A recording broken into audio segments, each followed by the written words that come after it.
നല്ല പാല് ഏതാണെന്ന് ചോദിച്ചു കഴിഞ്ഞാൽ മലയാളി ഓട്ടോമാറ്റിക്കായിട്ട് പെട്ടെന്ന് പറയുന്ന സിമ്പിൾ ഉത്തരം എന്താണ്? നല്ല പാല് ഏതാണെന്ന് ചോദിച്ചു കഴിഞ്ഞാൽ ഏത് പാലിനാണ് വെള്ളം കുറവ് അതായിരിക്കും നല്ല പാല്.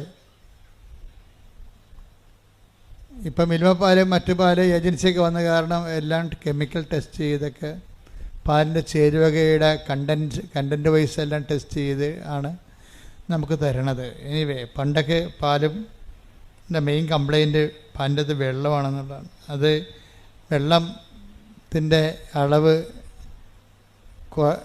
നമ്മൾക്ക് മനസ്സിലാകാതിരിക്കാൻ വേണ്ടിയാണ് മറ്റൊരു നാട്ടിൽ നിന്ന് വന്നവർ മണ്ണിരയൊക്കെ ഇട്ടുകൊണ്ട് കൊണ്ടുപോകുന്നത്. കൊഴുത്ത് കൊടുത്ത് അങ്ങനെ ഇരിക്കും, വെള്ളമില്ലെന്ന്, കൊഴുപ്പ്. അങ്ങനെയാണ് ഇതെല്ലാം. പണ്ട് അരിയിലൊക്കെ ഭയങ്കര കല്ലായിരുന്നു. കല്ല് ചേർക്കാൻ വേണ്ടി മാത്രം കമ്പനികളുണ്ടായിരുന്നു. മുക്കാച്ചാക്ക് അരി വാങ്ങിച്ചിട്ട് കാൽച്ചാക്ക് കല്ല് ചേർത്തിട്ട് മിക്സ് ചെയ്യാൻ വേണ്ടി പ്രത്യേകം, ആ സ്ഥലമൊന്നും ഞാൻ പറയണില്ല, പത്രത്തിലിങ്ങനെ മുഴുവൻ ഈ കല്ല് ചേർക്കുന്ന സ്ഥലങ്ങളെല്ലാം കാണിക്കുമായിരുന്നു. കല്ലിൻ്റെ കാലൊക്കെ ഷോർട്ട് ഐസ് വന്നപ്പോഴാണ് ഇപ്പോൾ കല്ലിൻ്റെ കാലമൊക്കെ മാറിയത്, വെള്ളത്തിൻ്റെ കാലം. അപ്പം നമ്മൾ പതുക്കെ പതുക്കെ മെച്ചമായി, പല മേഖലകളിലും മെച്ചമായിക്കൊണ്ടിരിക്കുകയാണ്. നമ്മളെ പണ്ട് ചോറെന്ന് പറയുമ്പോൾ അപ്പോൾ തന്നെ കല്ല് കടിച്ചു ആൾക്കാർ നിലയും വിളിച്ചിരിക്കും, ചിലർ ചോറിട്ടും പോകും. ഇതുപോലെ വിശ്വാസത്തിലും കല്ല് കടിക്കണ വിശ്വാസമുണ്ട്. വിശ്വാസത്തിൽ ചില ആൾക്കാരൊക്കെ കല്ല് ചേർത്ത് വെച്ചേക്കും. അതിൻ്റെ അകത്ത് വിശ്വാസത്തിലെ കല്ലെന്താണ്? സംശയം എന്ന് പറയും.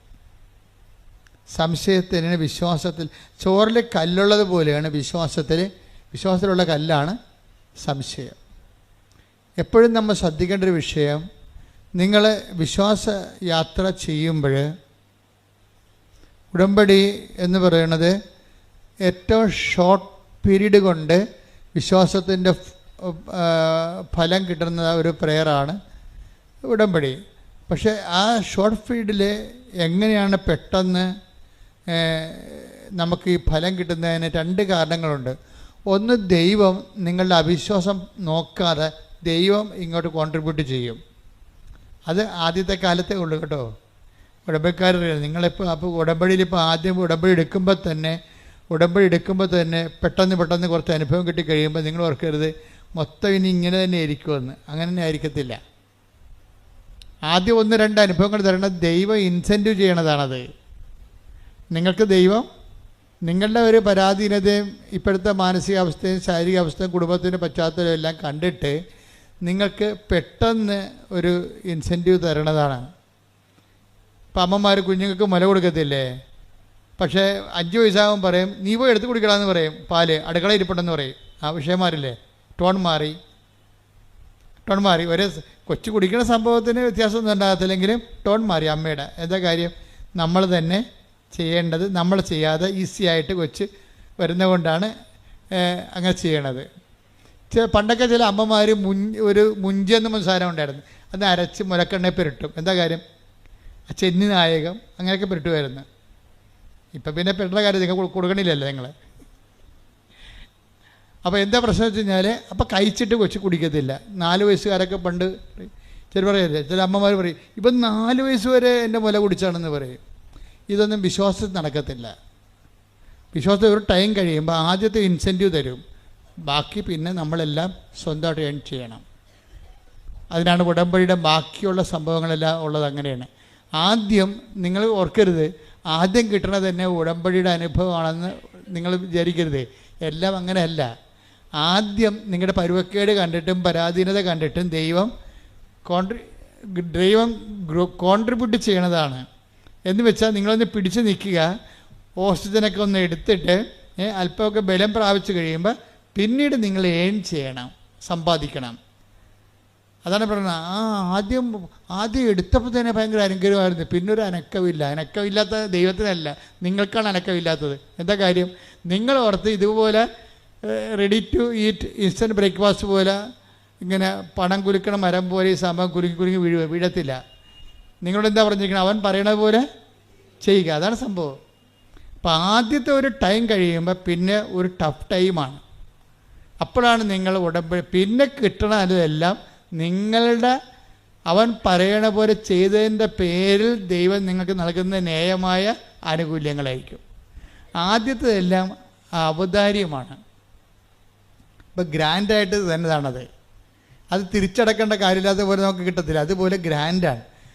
പക്ഷേ ഒരു ഒരു ഒരു 1-2 അനുഭവങ്ങൾ കഴിഞ്ഞാൽ പിന്നെ ഈ സാധനം ചിലർക്ക് പെട്ടെന്ന് നിങ്ങൾ സ്വിച്ചിട്ട പോലെ നിൽക്കും.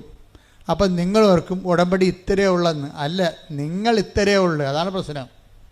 ഉടമ്പടി ഇത്രയേ ഉണ്ടായിട്ടല്ല, നിങ്ങൾ ഇത്രയേ ഉള്ളൂ. എന്താ കാര്യം? ഇങ്ങനെ ഓസിന് കിട്ടുന്ന കാര്യം അങ്ങോട്ട് വെട്ടി വിഴുങ്ങിയിട്ട് കൈയും കെട്ടി പഴയതുപോലെ ഇരിക്കും. ഇത് വർക്കൗട്ട് ചെയ്യത്തില്ല. എന്താ കാര്യം? ഇനി നിങ്ങളുടെ ഊഴമാണ്. അവൻ പറയണ പോലെ ചെയ്യണ ഊഴമാണ്. അതാരാണ് ദൈവസ്നേഹത്തോടെ ചെയ്യണത്? ദൈവസ്നേഹത്തോടെ ചെയ്യണമെങ്കിൽ ആദ്യം വേണ്ടത് സംശയങ്ങൾ ഇല്ലാത്ത ഒരു വിശ്വാസം രൂപപ്പെടുത്തിയെടുക്കണം. പല ആൾക്കാർക്കും വിശ്വാസമുണ്ട്, പക്ഷേ പകുതി 50% സംശയവും 50% വിശ്വാസമാണ് ഉള്ളത്. അപ്പോൾ നിങ്ങളെപ്പോഴും വിശ്വാസം വർദ്ധിപ്പിക്കാൻ വേണ്ടി പ്രാർത്ഥിക്കും. അങ്ങനെ അത് പ്രാർത്ഥിക്കുന്നത് തെറ്റില്ല. പക്ഷേ നിങ്ങൾ വിശ്വാസത്തിൻ്റെ മാത്രം മെക്കാനിസം കാണിച്ചാൽ റിപ്പയർ ചെയ്താൽ ഈ സാധനം വർക്കൗട്ട് ചെയ്യത്തില്ല. നിങ്ങളെന്താ കാര്യം? അതിൽ നിങ്ങൾ ചെയ്യേണ്ടത് സംശയം ദൂരീകരിക്കാൻ വേണ്ടി പ്രാർത്ഥിക്കണം. ഈ സംശയം ദൂരീകരിക്കണമെങ്കിൽ എന്ത് ചെയ്യണം? സ്നേഹത്തിൻ്റെ ലെവൽ കൂടിയാൽ മാത്രമേ സംശയം ദൂരീകരിക്കത്തുള്ളൂ. ചില ഭാര്യമാർക്ക് കെട്ടിയകാലം വരെ സംശയമാണ്. എന്താ കാര്യം? ഇവിടെ വർത്തമാന രീതികളൊന്നും അവളോട് ആത്മാർത്ഥത ഉള്ളതായിട്ട് അവൾക്ക് തോന്നിയിട്ടില്ല. എന്താ പ്രശ്നം? അങ്ങനെ വരാൻ കാര്യം അതാ. ചില ഭാര്യമാർക്കും തിരിച്ചു വരും, ഭർത്താക്കന്മാർക്കും തിരിച്ചു വരും. ഇങ്ങനെ സംശയം വെച്ച് കഴിഞ്ഞാൽ ഈ സ്നേഹം കുറയുന്ന പോലെ അവർക്ക് തോന്നിയാൽ പിന്നെ സംശയം കൂടിക്കൊണ്ടേയിരിക്കും. ഡിമാൻഡുകൾ ചില ലേഡീസ് എപ്പോഴും പറയത്തില്ലേ, അത് വാങ്ങിക്കണം ഇത് വാങ്ങിക്കണം എന്ന്. കാര്യമൊന്നും ഉണ്ടാകത്തില്ല, അവർക്ക് ആവശ്യമില്ലായിരിക്കും, എന്നാലും മേടിക്കണമെന്ന് പറയുന്നത്.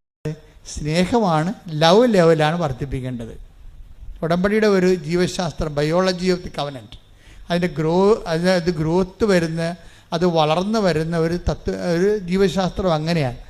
സംശയങ്ങൾ കുറഞ്ഞുകൊണ്ടിരിക്കാൻ നോക്കുമ്പോൾ അത് സംശയം കുറയ്ക്കണമെന്നല്ല പ്രാർത്ഥിക്കേണ്ടത്. പ്രശ്നം എന്താണ്? സ്നേഹം കൂട്ടണമേ. പക്ഷെ സ്നേഹത്തിനൊരു കുഴപ്പമുണ്ട്. ഞാൻ സ്നേഹിക്കുന്നു എന്ന് പറഞ്ഞാലൊന്നും ദൈവം ഏക്കത്തില്ല. ഇന്നല്ലെങ്കിൽ നാളെ തെളിയിക്കാൻ പറയും.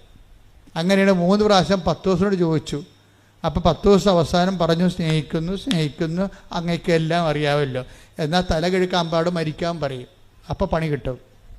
മനസ്സിലായില്ലേ? സ്നേഹിക്കുന്നു പത്തോസ് 3 പ്രാവശ്യം പറഞ്ഞ്. പക്ഷേ തൽക്കാലത്തൊക്കെ ആ പാഠം അവിടെ വെച്ച് അവസാനിച്ചു, ആ ടെസ്റ്റ് അവിടെ വെച്ച് അവസാനിക്കുകയാണ്. പക്ഷേ അത് കർത്താവ് പറയും, നീ പറഞ്ഞൊക്കെ ഞാൻ അംഗീകരിച്ചു, പക്ഷേ ഇതിനൊരു ടെസ്റ്റ് ഉണ്ട്. അതെന്താണ്? എനിക്കിട്ട കുരിശ് തല കിഴക്കാൻ പാടായി നിനക്കിടും. അപ്പം നീ എന്ത് പറയും? അതാണ് സ്നേഹം.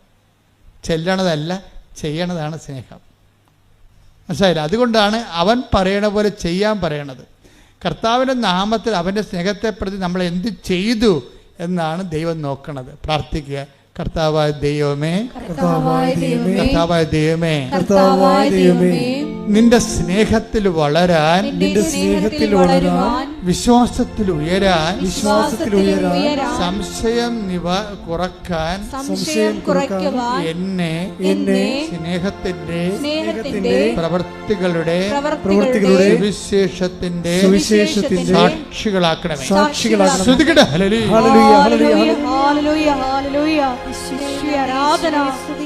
വിശ്വാസം പ്രവൃത്തി പദത്തിൽ കൊണ്ടുവരുവാൻ ഈ ആരാധനയിലൂടെ ഞങ്ങളെ അഭിഷേകം ചെയ്യണമേ.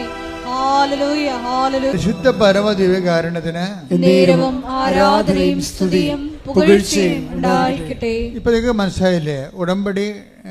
അതിന്റെ ഉടമ്പടി നമ്മൾ ഒരു ഡ്രൈവർ ആകുമ്പോൾ തന്നെ അതിന്റെ മെക്കാനിസ്റ്റും ആകണം. അത് മനസ്സിലായില്ലേ? നമ്മൾ ഉടമ്പടിയുടെ ഡ്രൈവറായിട്ട് മാത്രം ഇരുന്ന് കഴിഞ്ഞാൽ ഈ സാധനം ഇടയ്ക്ക് വഴി വീണാൽ ആരും സഹായിക്കത്തില്ല. അപ്പോൾ മെക്കാനിസം കൂടി അറിഞ്ഞു കഴിഞ്ഞാൽ നമുക്ക് തന്നെ റിപ്പയർ ചെയ്തുകൊണ്ട് വണ്ടി ഓടിച്ചുകൊണ്ട് പോകാൻ പറ്റുമോ? അപ്പോൾ എന്താ സംഭവം? ഉടമ്പടിക്ക് വീഴ്ച വരാൻ സാധ്യതയുള്ളത് ദൈവസ്നേഹം കൂട്ടാൻ നിങ്ങൾ ശ്രദ്ധിച്ചു കഴിഞ്ഞാൽ മതി. വേറെ ഒന്നും ചെയ്യേണ്ട. ദൈവസ്നേഹം കൂട്ടാൻ വേണ്ടി പ്രവർത്തനമല്ലാതെ അവിടെ കൊണ്ട് പ്രാർത്ഥന കൊണ്ടോ ചൊല്ലൽ കൊണ്ടോ ഒന്നും ചെയ്യാൻ പറ്റത്തില്ല. അപ്പം അതുകൊണ്ട് ചെയ്യണ കാര്യങ്ങൾ അളിഞ്ഞ മോന്തയുമായിട്ട് ചെയ്യരുത്. എനിക്ക് തന്നെ ഈ അളിഞ്ഞ മോന്തക്കാരെ കാണുമ്പോൾ തന്നെ എനിക്ക് പറയും, എന്താ കാര്യം?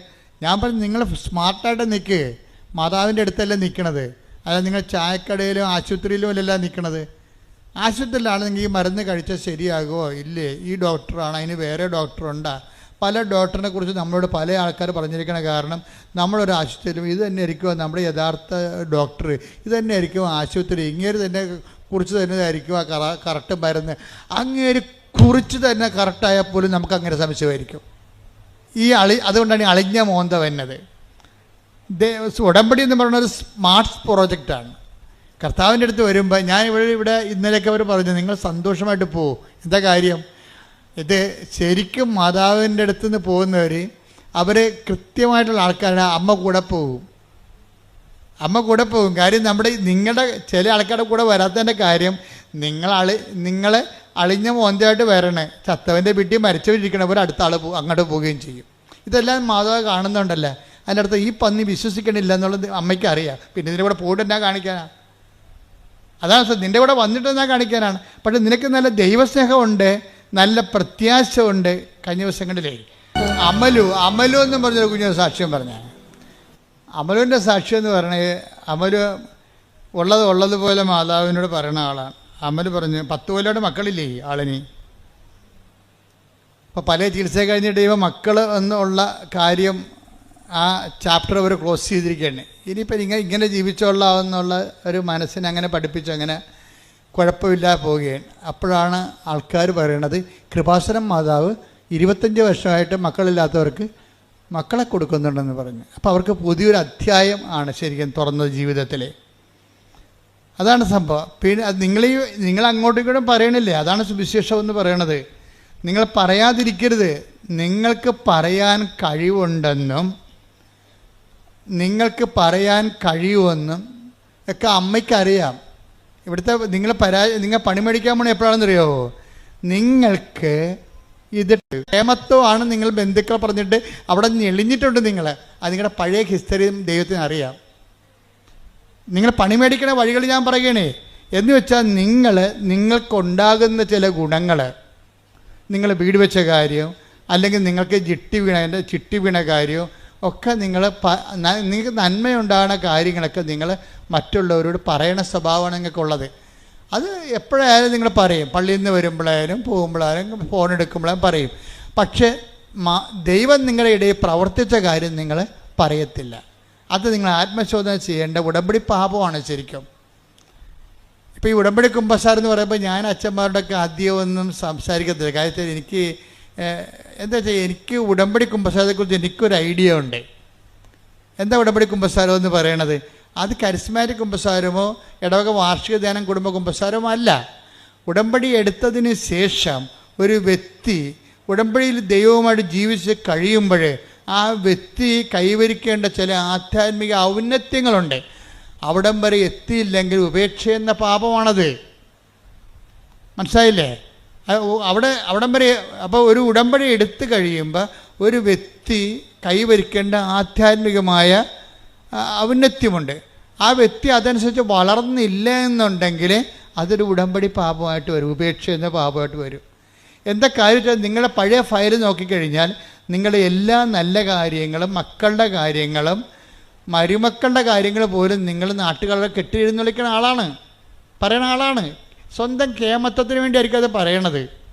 പക്ഷെ ദൈവം നിങ്ങൾക്ക് തന്ന കാര്യങ്ങളെ പലതും നിങ്ങളെ പറയണില്ല.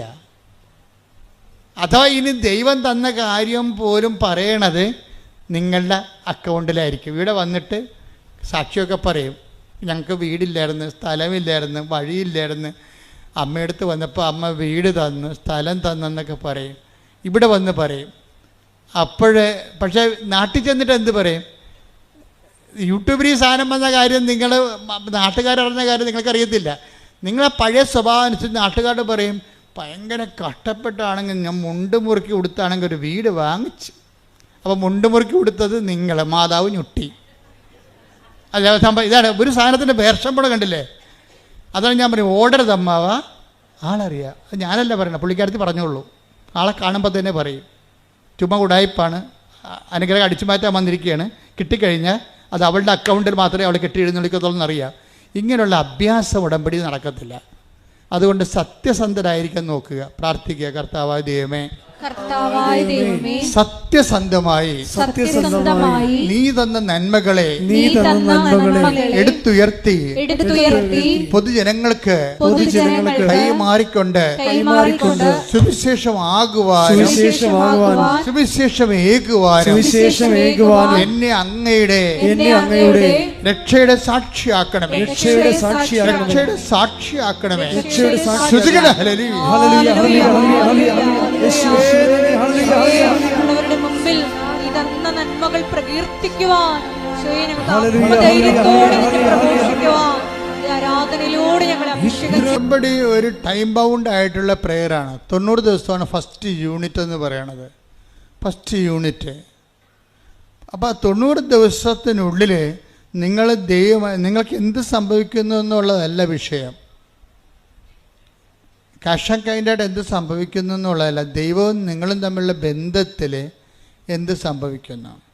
ഇപ്പം ഞാൻ അവളുടെ മഞ്ജുഷയുടെ അമലുവിൻ്റെ കാര്യം പറഞ്ഞില്ലേ, അമലു പെട്ടെന്നാണ് മാതാവുമായിട്ട് നല്ല സീരിയസ് റിലേഷനിൽ വന്നത്. എന്നിട്ട് മാതാവിനോട് പറഞ്ഞ എന്താ, കഴിഞ്ഞ ഡിസംബറിൽ അമലു വന്നിട്ട് പറഞ്ഞ്, അമ്മേ ഇത് ഡിസംബർ മാസമാണ്, it is a holy month, വളരെ വിശുദ്ധമായൊരു മാസമാണ്, അമ്മയ്ക്ക് ഈശോനെ കിട്ടിയ മാസമാണ്, എനിക്കും ഒരു കുഞ്ഞിനെ തരണം. കണ്ട എന്ത് സിമ്പിളാണ് ആ പ്രെയർ. അവൾ ആ മാസം ഗർഭിണിയായി. അപ്പോൾ ദൈവത്തോട് ഇൻട്രാക്ട് ചെയ്യണം. ഞാൻ എപ്പോഴും പ്രാധാന്യം കൊടുക്കുന്നത് common faith of the common പീപ്പിളാണ്. നമുക്ക് സംഭവിച്ചത് വിശ്വാസത്തിന് ഒരു സാങ്കേതിക ജടിലതയിൽ അപ്രാപ്യമായിട്ട് സാങ്കേതിക ജ്ഞാനമായിട്ട് പ്രതിഷ്ഠിക്കപ്പെട്ടത് കാരണം ഈ വിശ്വാസത്തിൻ്റെ നല്ല ഫലങ്ങൾ താഴേക്ക് വരത്തില്ല. താഴേക്ക് വരുത്താൻ വേണ്ടി വല്ല രാഷ്ട്രീയ കഥകളോ നാട്ടുകഥകളോ, അവിടെ കല്ലില്ല ഇവിടെ കല്ലില്ല എന്നൊക്കെ പറഞ്ഞ് പുൾപ്പിറ്റ് ആപ്പാടെ കുളമാക്കി കളയും.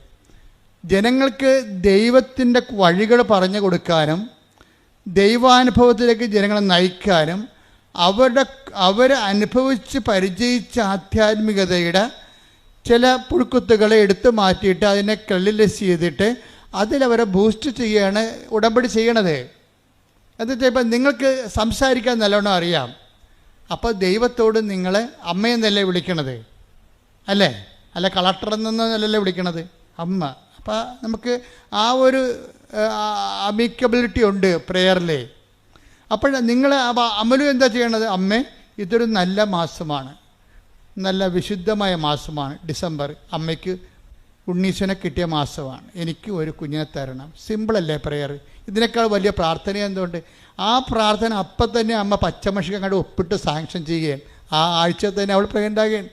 എന്ത് രസമാണ് കേൾക്കാൻ. അവളെ കുഞ്ഞിനെയും കൊണ്ടാണ് കഴിഞ്ഞ ദിവസം വന്നിരുന്നു ഇവിടെ. 10 കൊല്ലമായിട്ട് ഇതിനെക്കുറിച്ചൊരു ഐഡിയ ഇല്ലാതെയാണ്. നമുക്കൊരു സങ്കല്പമില്ലാത്ത സംഭവങ്ങളെല്ലാം മാതാവ് ഇതെല്ലാം നമുക്ക് തൊടാവുന്ന രീതിയിൽ അനുഗ്രഹമായിട്ട് കൈ തരും. പക്ഷെ നമുക്കെന്താ വേണ്ടത്? അമലുവിന് സംശയമില്ല അവൾ പറയുന്നതിൽ. ആ വർത്തമാനം കേട്ടാൽ മനസ്സിലാവും, സ്നേഹം മാത്രമേ ഉള്ളൂ, അതിൽ സംശയമില്ല. ആ വർത്തമാനം സ്കാൻ ചെയ്യുമ്പോൾ അറിയാൻ പറ്റും. എന്താണ്? ഓ ഞാനിങ്ങനെയൊക്കെ പറയണേ, കിട്ടുക വെറുതെ, ഇത് രൂപമല്ലേ അമ്മയല്ലല്ല. അവിടേക്കാണ് പ്രശ്നം വേണ്ടത്. ഇത് രൂപമല്ലേ അമ്മയല്ല എന്നാണ് പറഞ്ഞിരിക്കുന്നത്. ഈ വങ്കന്മാർക്കാണ് ഇങ്ങനെയൊക്കെ തോന്നണത്. കാരണം അതായത് അനുഭവമുള്ളവർ അമ്മയുടെ സാന്നിധ്യത്തിൻ്റെ പ്രതീകമാണിത്. ഞാനിവിടെ സംസാരിക്കുമ്പോൾ എൻ്റെ അമ്മയോടാണ് സംസാരിക്കുന്നത്. ആ ഒരു എലവെന്ന് പറഞ്ഞാൽ ആത്മബന്ധത്തിൻ്റെ ആന്തരികതയാണ്. അതെന്ന് പറയണത് ധ്യാനത്തിനേക്കാൾ വലിയ സംഭവമാണ്. ആത്മബന്ധത്തിൻ്റെ ആന്തരികത നമുക്കറിയാമല്ലോ. നമ്മൾ എന്ത് ജ്ഞാനം, ഇപ്പം എന്ത് കറണ്ട്, എത്ര കറണ്ട്, നിങ്ങളൊരു കാര്യം സിമ്പിളായിട്ട് മനസ്സിലാക്കണേ. എത്ര കറണ്ട് ഇടുക്കിയിലുണ്ടാക്കിയാലും നാട്ടിൽ വരണത് എന്തിലൂടെയാണ്? ഒരു വയറിലൂടെയാണ് വരണത്. ഇത്രയേ ഉള്ളൂ. അപ്പോൾ നമ്മൾ എത്ര കിലോ വാട്ട് കറണ്ട് ഉണ്ടാക്കിയാലും വരണത് കമ്പിയിലൂടെയാണ്. അല്ലാതെ കമ്പിയില്ലാതെ കറണ്ട് നമുക്ക് വയർലെസ് സൗണ്ട് വരും. സൗണ്ട് വയർലെസ്സിലൂടെ വയറില്ലെങ്കിലും വരും. പക്ഷേ കറണ്ട് വയർലെസ്സായിട്ട് വരത്തില്ല. നമ്മൾ എത്ര വാട്ട് കറണ്ട് ഉണ്ടാക്കിയാലും വരണത് കമ്പിയിലൂടെയാണ്. നിങ്ങൾ ദൈവത്തെക്കുറിച്ച് എന്ത് പഠിച്ചാലും, സ്വർഗത്തിൽ പോയി കുത്തിയിരുന്ന് പഠിച്ചാലും ട്രാൻസ്മിഷൻ പ്രാർത്ഥനയിലൂടെ വരത്തുള്ളൂ. അതെപ്പോഴും മനസ്സിലാക്കണം. പിടിയിടിയാ, നിങ്ങൾ ദൈവത്തെക്കുറിച്ച് എന്ത് ശാസ്ത്രം പഠിച്ചാലും ശരി, ദൈവത്തോടുള്ള കമ്മ്യൂണിക്കേഷൻ പ്രാർത്ഥനയിലൂടെ വരത്തുള്ളൂ. അല്ലെങ്കിൽ പ്രാർത്ഥനാ നിർഭരമായ പ്രവർത്തനങ്ങൾ, അതിൻ്റെ കണ്ടൻറ്റ് വൈസ് സ്നേഹമാണ്, അല്ല വേറെ ഒന്നുമല്ല. വിശ്വാസം എന്ന് പറഞ്ഞു കഴിഞ്ഞാൽ വിശ്വാസത്തിൻ്റെ അകത്തുള്ള കുഴപ്പം, അതിൻ്റെ അകത്ത് നമ്മൾ സൂക്ഷിച്ചില്ലെങ്കിൽ സംശയത്തിൻ്റെ ഒരു ചേരുവക ഉണ്ടാകും. അതുകൊണ്ട് ദൈവം നിങ്ങൾ വിശ്വാസത്തെ ഒത്തിരി ഇട്ട് വർദ്ധിപ്പിക്കാൻ വേണ്ടി അതിൻ്റെ അകത്ത് റിപ്പയർ ചെയ്യാൻ നോക്കണ്ട, ടൈം എടുക്കും. അതിന് പറയും നിങ്ങളെന്താ ചെയ്യേണ്ടത്? ദൈവത്തോടുള്ള സ്നേഹം വർദ്ധിപ്പിക്കണം. എന്താ കാര്യം? സ്നേഹം വർദ്ധിക്കുന്നുണ്ടെങ്കിൽ, ദൈവത്തോടൊക്കെ സ്നേഹം ഉണ്ടെങ്കിൽ നിങ്ങൾക്ക് നിങ്ങളുടെ നാത്ത് ചില ആൾക്കാർ പറയുന്നത്, എൻ്റെ അച്ഛൻ എന്ത് ചെയ്യാനാണ് അച്ഛൻ, എൻ്റെ മാല അവൾ കൊണ്ടുപോയി, ഇപ്പം തരാമെന്ന് പറഞ്ഞ് കൊണ്ടുപോയതാണ്. അവളുടെ മാല ചിട്ടിക്ക് എടുത്തപ്പോൾ പണയം വെച്ച് പോയി. അങ്ങനെ ആ മാല, അപ്പോൾ അവൾക്കൊരു കല്യാണം ഉണ്ടായിരുന്നു. ആ കല്യാണത്തിന് ഇരവ് എന്നോട് ചോദിച്ചതാണ്. പാവപ്പെട്ടവരുടെ ജീവിതം ഭയങ്കര കഷ്ടമാണ്, അങ്ങോട്ട് ചോദിക്കൊടുക്കും. അവർ എടുത്തിട്ട് പിന്നെ എന്ത് ചെയ്യും? അവർ അപ്പുറത്തെ കല്യാണത്തിന് പോകാൻ വേണ്ടി മേടിച്ച മാലയാണ്, പക്ഷേ ആ പന്നി അതിനെല്ലാം ചെയ്തത്, അവർ വിറ്റ് കളഞ്ഞ സാധനം.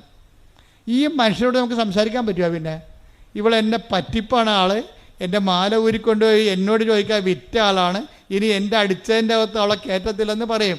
പക്ഷെ ഉടമ്പടി എടുത്താൽ പറയാൻ പറ്റത്തില്ല. എന്താ കാര്യം? നമ്മൾ ദൈവത്തെയാണ് സ്നേഹിക്കണത്. പിടിയിടിയാ.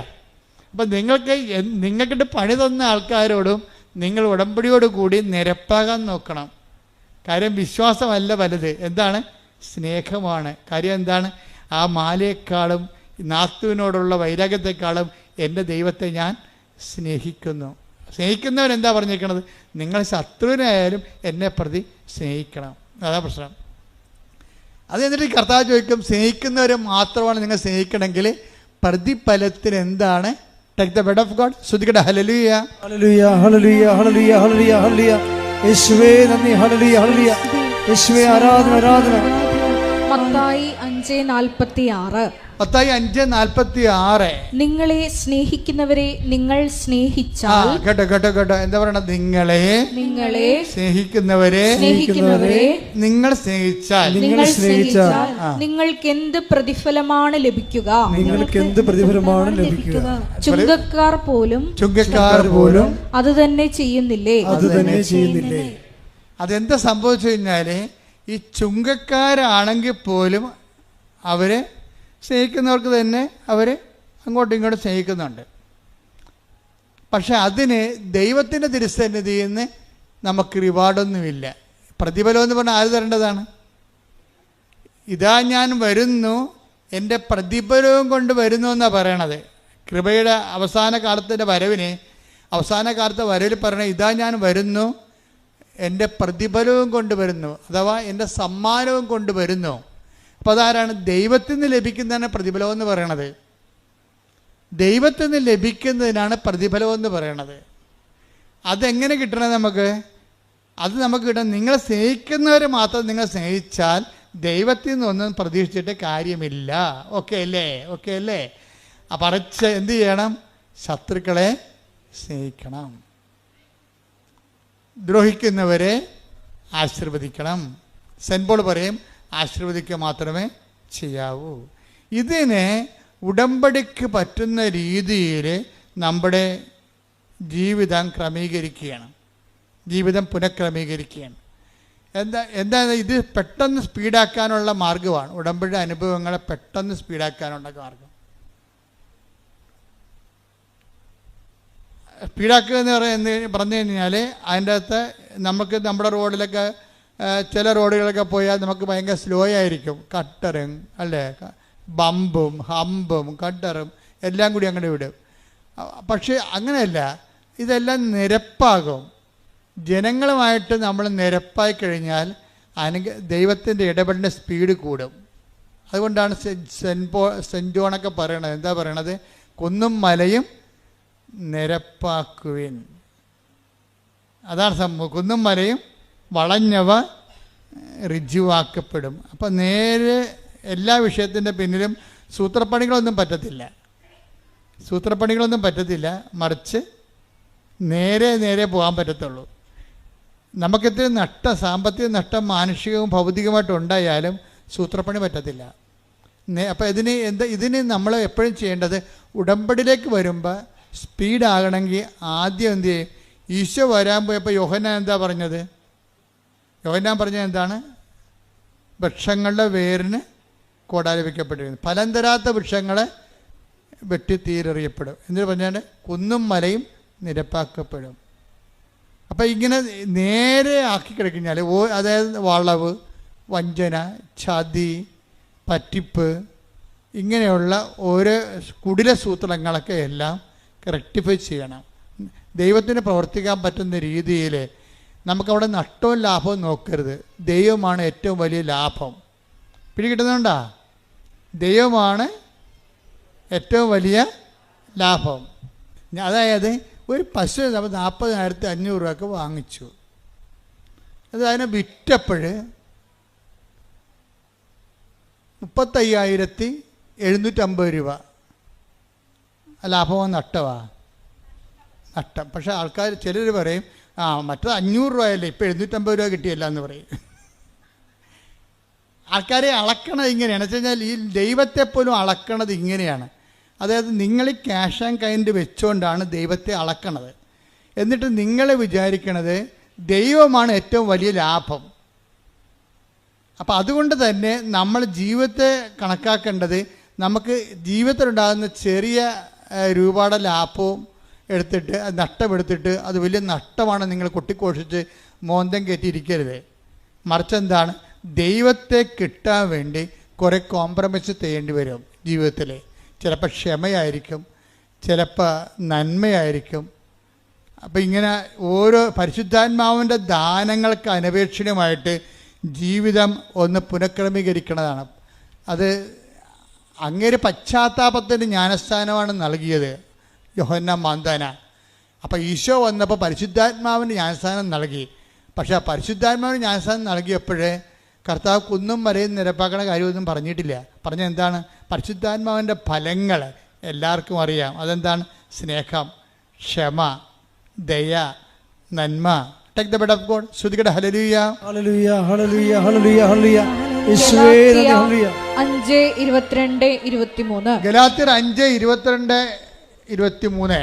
എന്നാൽ ആത്മാവിന്റെ ഫലങ്ങൾ സ്നേഹം, ആനന്ദം, സമാധാനം, ക്ഷമ, ദയ, നന്മ, വിശ്വസ്തത, സൗമ്യത, ആത്മസംയമനം ഇവയാണ്. ഇതെന്ത് വരുന്ന വെച്ചാൽ ഇതിനകത്ത് ഇപ്പോൾ പ്രത്യാശ നമ്മളെ നിരാശരാക്കുന്നില്ല. റോമ 5:5 വായിച്ചേ. ഈ റോമ 5:5 ഗലാത്യർ 5:22 നമ്മൾ കണക്ഷൻ ഉണ്ടെന്നാണ് ഇപ്പോൾ പരിശുദ്ധാത്മാവ് നൽകുന്ന സൂചന.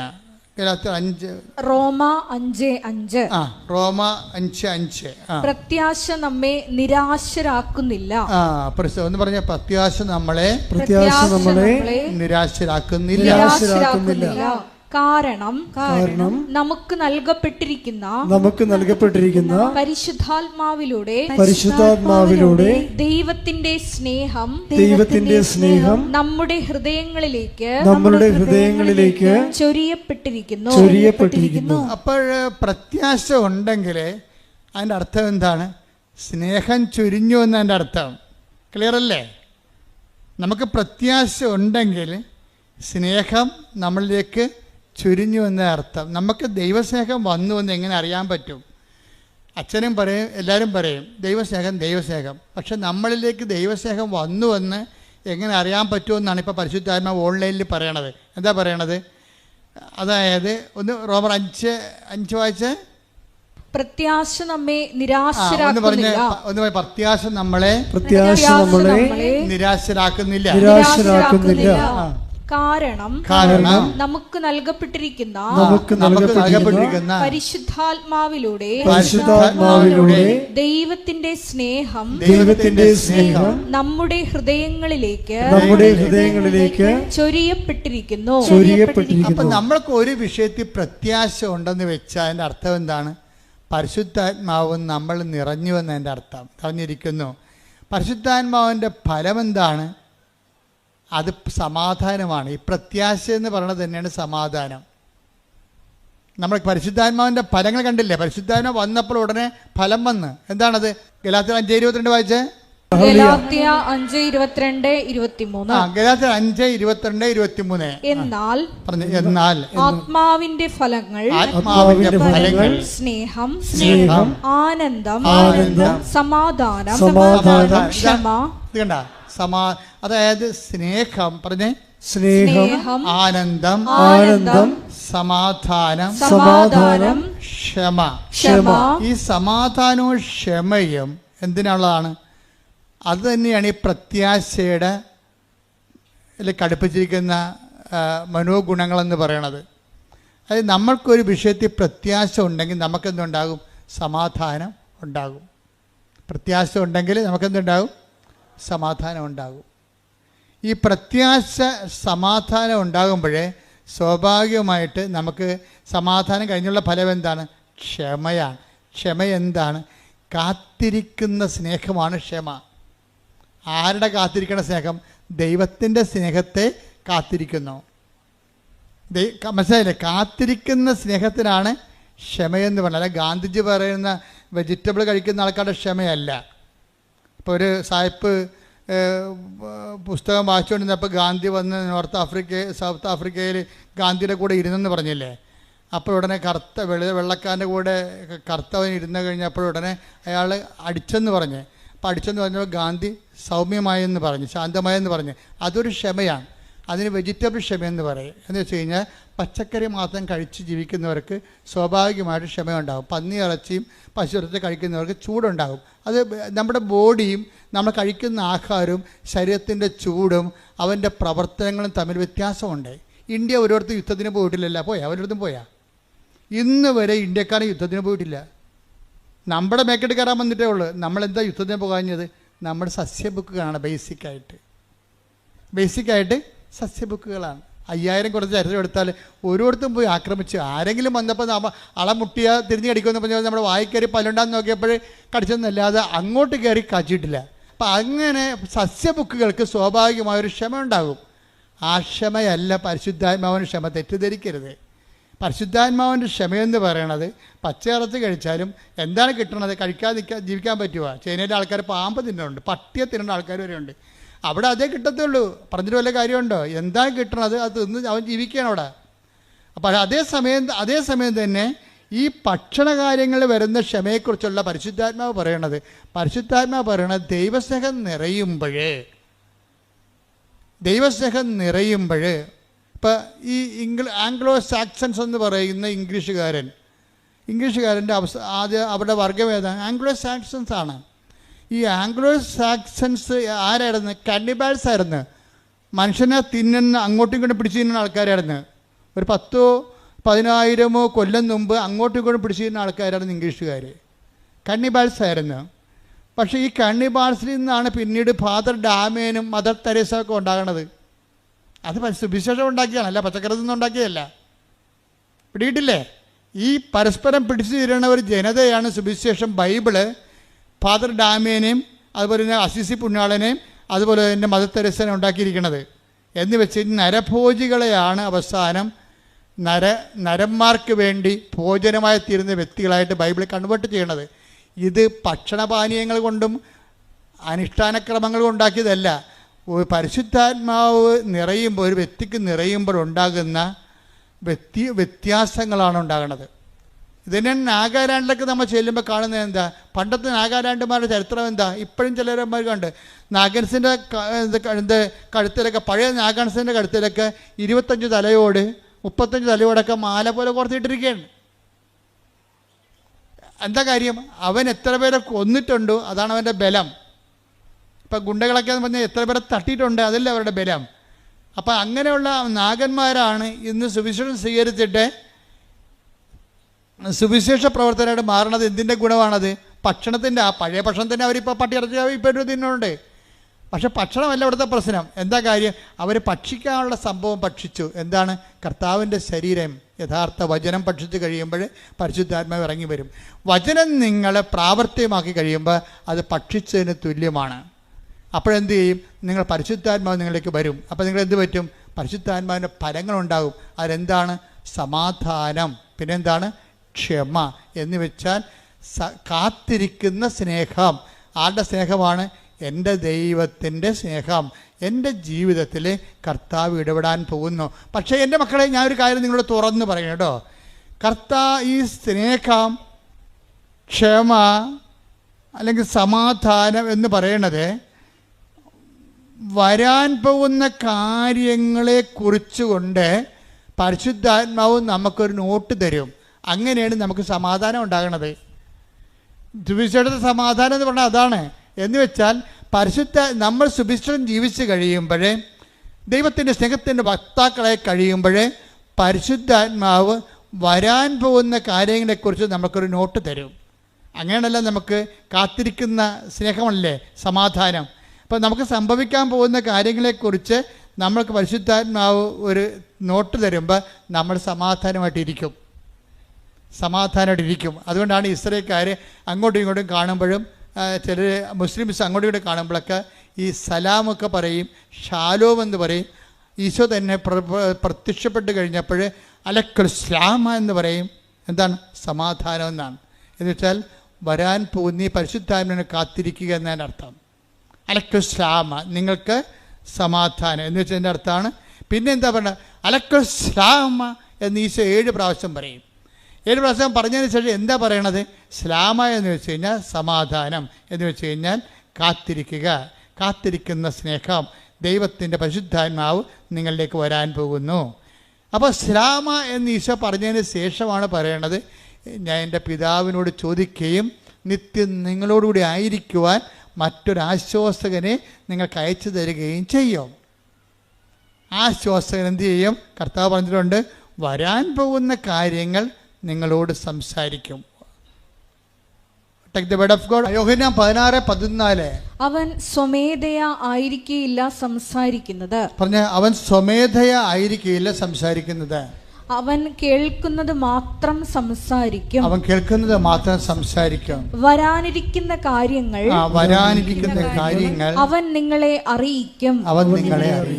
അവൻ എനിക്കുള്ളവയിൽ നിന്ന് സ്വീകരിച്ച്. എന്താ പ്രശ്നം വെച്ച് കഴിഞ്ഞാൽ നോക്കി ആ വാക്ക് നോക്കി, അതായത് ഒന്ന് ഏറ്റു പറഞ്ഞ വരാനിരിക്കുന്ന കാര്യങ്ങൾ അവൻ നിങ്ങളെ അറിയിക്കും. അപ്പൊ നിങ്ങൾ ഇന്റൻഷൻ വെക്കരുത്. 6 കാര്യങ്ങൾ പറയാൻ പറഞ്ഞില്ലേ? അപ്പോൾ പണ്ടൊക്കെ ഞാൻ പറയാമായിരുന്നു, ഞാൻ ഇടയ്ക്ക് പറയാൻ മറന്നുപോയതാ. ഇപ്പം ആൾക്കാർ 6 കാര്യത്തിന് 7 കാര്യം എഴുതി വെക്കും. അതാ പ്രശ്നം. ഒരു കോളം വിട്ടാൻ പറയുമായിരുന്നു. 6 കാര്യങ്ങൾ ഒരു കോളം ഒന്നും എഴുതരുതെന്ന് പറയുമായിരുന്നു. എന്താ കാര്യം? അത് പരിശുദ്ധാത്മാവിൻ്റെ കോളമാണ്. അവിടെ പരിശുദ്ധാത്മാവാണ് വരേണ്ടത് അവിടെ. കാര്യം പരിശുദ്ധാത്മാവ് വന്ന എന്താ ഗുണമെന്ന് പറഞ്ഞാൽ, പരിശുദ്ധാത്മാവ് വന്ന വരാനിരിക്കുന്ന കാര്യങ്ങൾ 16-14 വർക്കൗട്ട് ചെയ്യും. എന്താ പറഞ്ഞത്?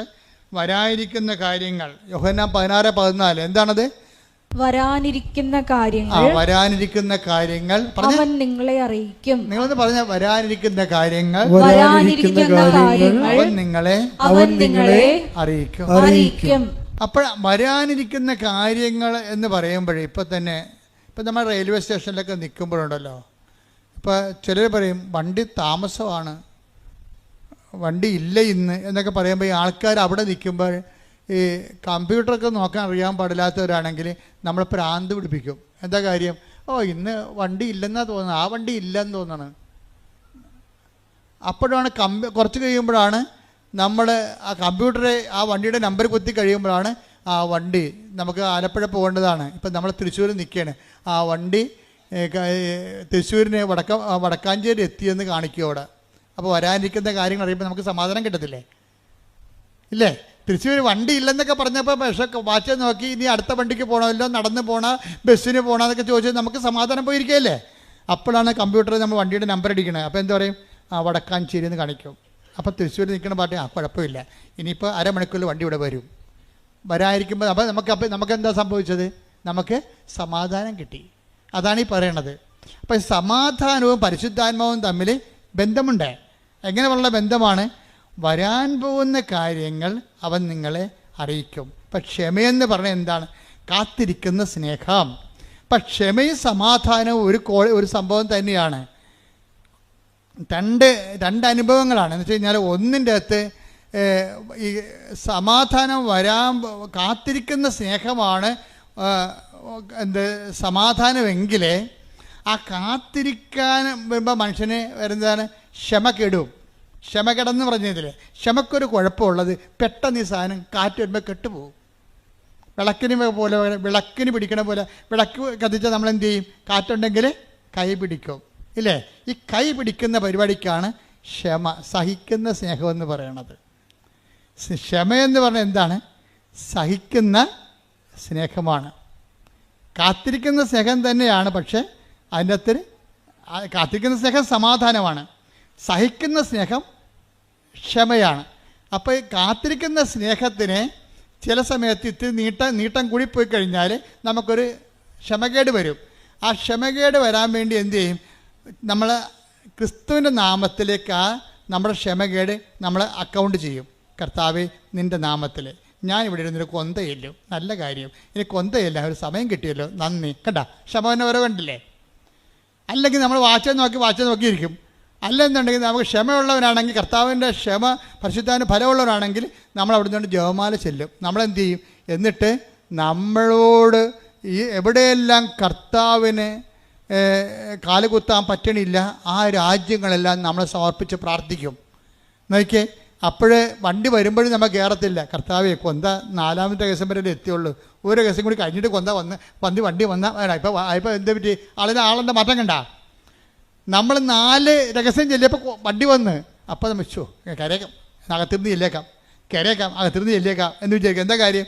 അപ്പോൾ വണ്ടി വന്നത് നമ്മളെ നേരത്തെ വന്ന പോലെ നമുക്ക് തോന്നി. ഇപ്പം അതിനാണ് ക്ഷമ എന്ന് പറയുന്നത്. പരിശുദ്ധാത്മാവിൻ്റെ ഫലമാണ്. ഞാൻ മുമ്പ് പറഞ്ഞതാണ് സത്യം. ദൈവം എന്ത് സമ്പൂർണ്ണ A+B² എന്ന് പറഞ്ഞാലും ശരി, എന്ത് സങ്കീർണമാക്കി ദൈവത്തെ നിങ്ങൾ മാറ്റിയാലും ശരി, ദൈവത്തിനെ സങ്കീർണമാക്കി മാറ്റിയതാണ് അക്കാഡമികളുടെ ഏറ്റവും വലിയ ദുരന്തം എന്ന് പറയുന്നത്. ദൈവത്തിന് നമ്മൾ എന്ത് സങ്കീർണമാക്കി മാറ്റിയാലും ഓർക്കുക, കറണ്ട് എത്ര ഉൽപ്പാദിപ്പിച്ചാലും വരേണ്ടത് വയറിലൂടെയാണ്.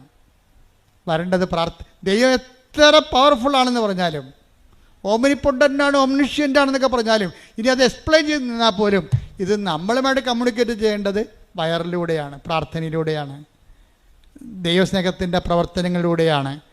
കോമൺ പീപ്പിൾ കൈകാര്യം ചെയ്യണത് ആ മേഖലയാണ് കൈകാര്യം ചെയ്യണത്. എന്നുവെച്ചാൽ ദൈവത്തെ ടാപ്പ് ചെയ്യുന്നതിന്, ദൈവത്തിൻ്റെ ശക്തി നമ്മളിലേക്ക് അപ്ലോഡ് ചെയ്യുന്നതിന് സിമ്പിളായിട്ടുള്ള മെത്തേഡുകൾ ഉപയോഗിക്കുന്നു കോമൺ പീപ്പിൾ. എന്നിട്ട് ജീവിതത്തിൻ്റെ സങ്കീർണതകളെ ദൈവത്തിൻ്റെ സ്നേഹം കൊണ്ട് അവർ അതിനെ ഫേസ് ചെയ്യുകയാണ്.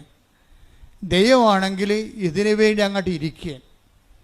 എന്ന് വെച്ചാൽ നമ്മൾക്ക് എന്തുമാത്രം സിമ്പിളായിട്ട് മനസ്സിലാക്കി തരാം, അത്രയും സിമ്പിളായിട്ട് മനസ്സിലാക്കും. ദൈവത്തെക്കുറിച്ച് സൈന്യങ്ങളുടെ കർത്താവാണ്, അതുപോലെ തന്നെ ദൈവം എല്ലാം നന്മ സ്വരൂപനാണ്, ദൈവം സച്ചിദാനന്ദനാണ്. എന്തെല്ലാം കാര്യങ്ങളാണ് യേശുവിന് മുമ്പ് ലോകം പറഞ്ഞത്. ഇന്ത്യക്കാരെല്ലാം പറഞ്ഞു ദൈവം സച്ചിദാനന്ദ, സത്ത്, ചിത്ത്, ആനന്ദം എല്ലാം കൂടി ഒരുമിച്ചിരുന്ന ആളാണ്. ദൈവത്തിൽ സങ്കടമില്ല, ദൈവത്തിൽ മ്യൂട്ടേഷൻ ഇല്ല, ഒന്നുമില്ലെന്ന് പറയും. ഇംഗ്ലീഷുകാരൻ പറയും ഗോഡ്, ദൈവം ഗോഡാണെന്ന് പറയും. എന്താ കാര്യം? ദൈവം എല്ലാം നന്മ, ഗുഡ്നെസ്സാണ്, എല്ലാം നന്മകളുടെ സ്വരൂപനാണെന്ന് പറയും.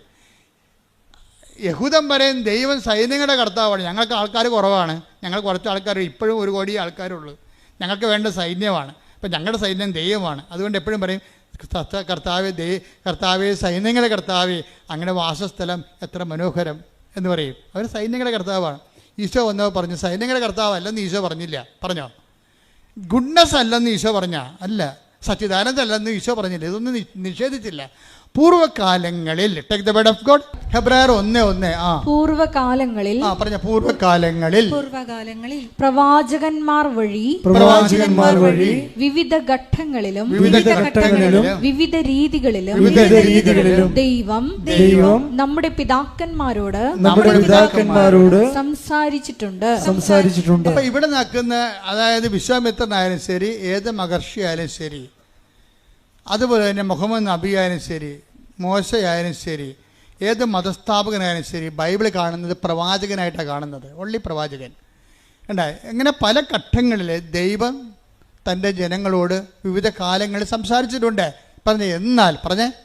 എന്നാൽ ഈ അവസാന നാളുകളിൽ, അവസാന കാലങ്ങളിൽ തന്റെ പുത്രൻ വഴി അവിടുന്ന് നമ്മോട് സംസാരിച്ചിരിക്കുന്നു.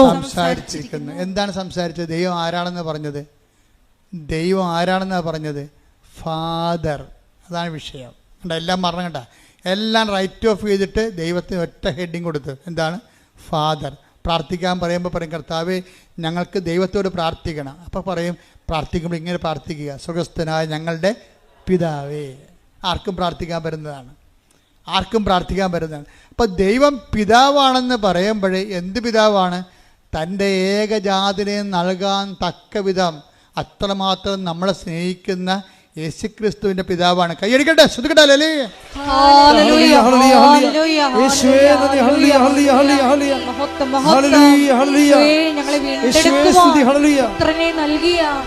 പിതാവും മക്കളും തമ്മിലുള്ള ഒരു സ്നേഹമായിട്ടാണ് ഈശോ മതത്തെ മാറ്റിയത്.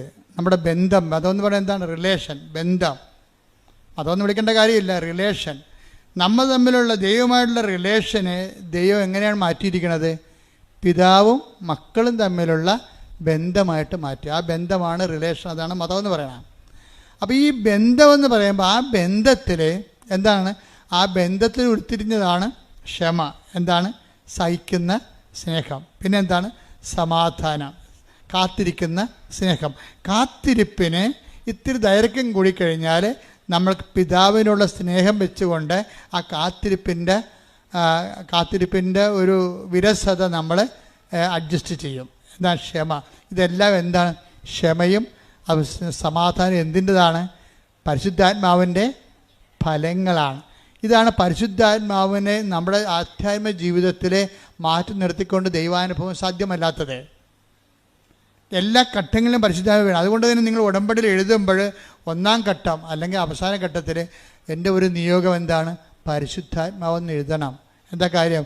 പരിശുദ്ധാത്മാവിനെ നമ്മൾക്ക് ലഭിക്കാൻ, നമ്മൾക്ക് പണം കൊടുക്കാൻ, അതിന് ജീവൻ കൊടുക്കാൻ മതിയാകാത്തത് കാരണം അതിനു വേണ്ടിയാണ് ഈശോ വില കൊടുത്തിരിക്കുന്നത്.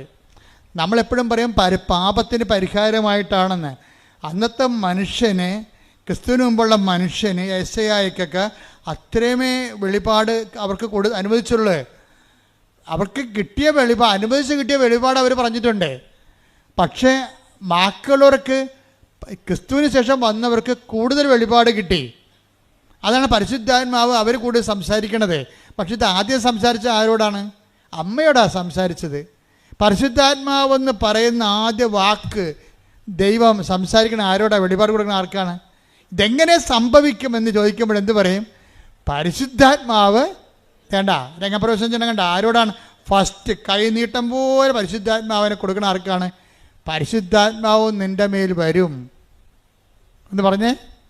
പരിശുദ്ധാത്മാവ് നിന്റെ മേൽ വരും. തന്നിമിത്തം നിന്നിൽ നിന്ന് ഉത്ഭവിക്കുന്നവൻ അത്യുന്നതൻ ദൈവപുത്രനെന്ന് വിളിക്കപ്പെടും. അപ്പൊ പരിശുദ്ധാത്മാവ് നിന്റെ മേൽ വരുമെന്ന് പറയണ ആ സെക്കൻഡില് തന്നെ എന്ത് സംഭവിക്കും? മറിയത്തിലെ സംശയമില്ലാതെ വിശ്വസിക്കും മറിയം. അവിടെയാണ് വിഷയം. മറിയം അമലോത്ഭവയാണെന്ന് പറയാൻ കാരണം ഈ പാപത്തിൻ്റെ ലാഞ്ചനകളോ പാപത്തിൻ്റെ പ്രകൃതിയോ പാപത്തിൻ്റെ ശീലങ്ങളോ ഉണ്ടെങ്കിൽ അതിൻ്റെ കൂടെ വരുന്നതാണ് സംശയം. അതാണ് വിഷയം. അപ്പം അതുകൊണ്ടാണ് ഉടമ്പടിയിൽ 2 ആഴ്ച ഒരിക്കൽ കുമ്പസാരിക്കണമെന്നും കുമ്പസാരിക്കാൻ പറ്റാത്ത അതിനുള്ള സംവിധാനം ഇല്ലാത്ത ആൾക്കാർ വിശുദ്ധിയോടെ ജീവിക്കണമെന്ന് പറഞ്ഞതിൻ്റെ കാരണം അതാണ്. എന്താ കാരണം വെച്ച് കഴിഞ്ഞാൽ ദൈവസ്നേഹത്തിൻ്റെ കൂടെ തന്നെയാണ് ഇതുപോലെ നമ്മൾക്ക് ദൈവത്തോടുള്ള ഒരു നിഷ്കളങ്കമായ സ്നേഹമില്ലെങ്കിൽ, അതായത് ദൈവത്തോടെ സ്നേഹമെന്ന് പറയുമ്പോഴേ തൻ്റെ നിഷ്കളങ്കമായിരിക്കണം. അത് വേറെ ഉദ്ദേശം വെച്ചുള്ള സ്നേഹമായിരിക്കരുത്. എഫെസസ് 1:4 എടുത്ത് തന്റെ മുമ്പാകെ, എഫെസസ് 1:4 തന്റെ മുമ്പാകെ സ്നേഹത്തിൽ പരിശുദ്ധരും. അതേ കിടക്കണം സംഭവം ഉണ്ടായി എന്ന് പറഞ്ഞാൽ തന്റെ മുമ്പാകെ സ്നേഹത്തിൽ പരിശുദ്ധരും. അതിൻ്റെ വേറെ ഉദ്ദേശമൊന്നും ഇല്ലാത്ത സ്നേഹമാണ്. അതാണ് പരിശുദ്ധ സ്നേഹം എന്ന് പറയുന്നത്. സ്നേഹം പലതും അളട്രേറ്റഡ് സ്നേഹമുണ്ട്, വേറെ എന്ത് കലർപ്പുള്ള സ്നേഹമുണ്ട്. ഇതങ്ങനല്ല. തൻ്റെ മുമ്പാകെ സ്നേഹത്തിൽ പരിശുദ്ധരും നിഷ്കളങ്കരുമായിരിക്കാൻ ലോകസ്ഥാപനത്തിന് മുമ്പ് മുമ്പ് തന്നെ അവിടുന്ന് നമ്മെ ക്രിസ്തുവിൽ തിരഞ്ഞെടുത്തു. എന്റെ ദൈവപൈതലേ, നീ ഇന്ന് ക്രിസ്തുവിനെ കുറിച്ച് കേൾക്കുന്നുണ്ടെങ്കിൽ അനാദികാലം മുതലേ ദൈവം നിന്നെ ക്രിസ്തുവിനെ കേൾക്കാൻ ദൈവത്തിൻ്റെ മകനും മകളുമായി തിരഞ്ഞെടുത്തതിൻ്റെ ഏറ്റവും വർത്തമാനകാല രൂപമാണ് നിന്റെ ഇവിടെയുള്ള ഇരിപ്പും കേൾവിയും. കൈയടിക്കട്ടെ,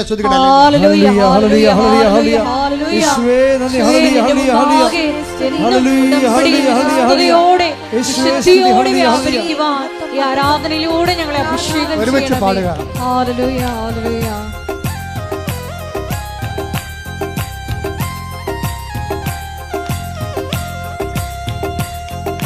ദൈവം യേശുവേ നന്മ നിറഞ്ഞോരമ്മ, ദൈവം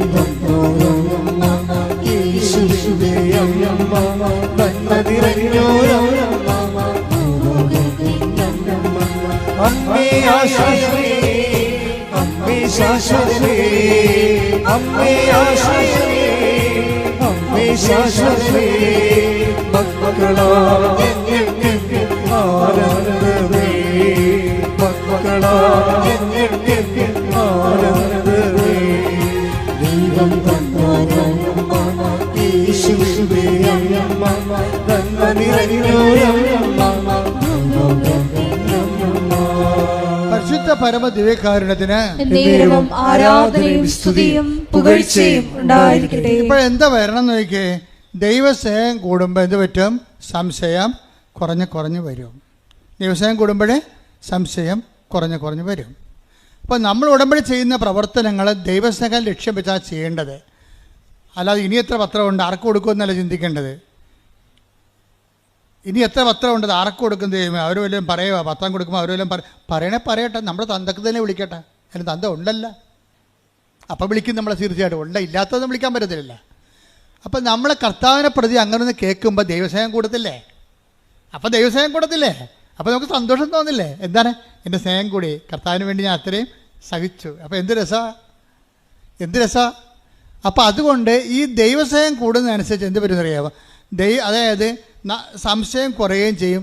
ഈ സംശയം കുറയണമെങ്കിൽ മാതാവിന് എന്താ സംശയമില്ലാഞ്ഞത്? അവർക്ക് പാപമില്ലാഞ്ഞ കൊണ്ടാണ്.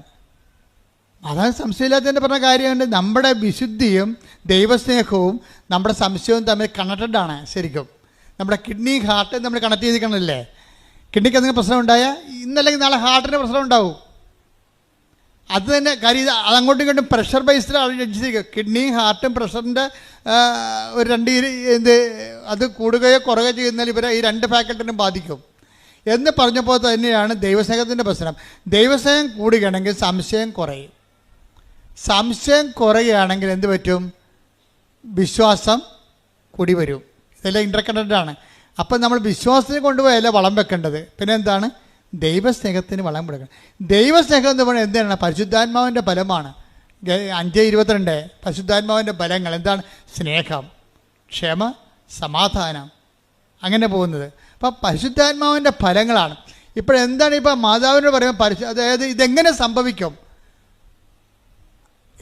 സംഭവിക്കുമെന്ന് പറയുമ്പോഴേ അതിനല്ലേ ആ വലിയപ്പനും ചോദിച്ചത്. ആര്? യോഹന്നാൻ്റെ അപ്പൻ. അങ്ങനെ പേരെന്നാ? സക്കറിയ. സക്കറിയ ചോദിച്ചത് എന്താണ്? ഇതെങ്ങനെ സംഭവിക്കും? ഞാൻ വയസ്സനല്ലേ, എൻ്റെ ഭാര്യ പ്രായം കവിഞ്ഞവളെ. അതെന്നെ അമ്മയും ചോദിച്ചത്. പക്ഷേ പണി മേടിച്ചതാരാണ്? സക്കറിയ. അമ്മ പണി മേടിച്ചില്ല. എന്താ കാര്യം വെച്ച് കഴിഞ്ഞാൽ അമ്മ എന്താ ഇതെങ്ങനെ സംഭവിക്കും? ഞാൻ പുരുഷനെ അറിയുന്നില്ലല്ലോ. ഉടനെ മാലാഖ എന്ത് പറഞ്ഞ്? പരിശുദ്ധാത്മാവ് നിൻ്റെ മേൽ വരും. പരിശുദ്ധാത്മാവ് നിൻ്റെ മേൽ വരുമെന്ന് പറഞ്ഞതും വന്നുവെന്ന് പറഞ്ഞാലും വന്നു കഴിഞ്ഞാലും ദൈവത്തിനുള്ള പ്രശ്നം വെച്ച് കഴിഞ്ഞാൽ ദൈവം ഒരു ഹിസ്റ്റോറിക്കൽ പ്രസൻസിൽ ജീവിക്കുന്ന ആളാണ്.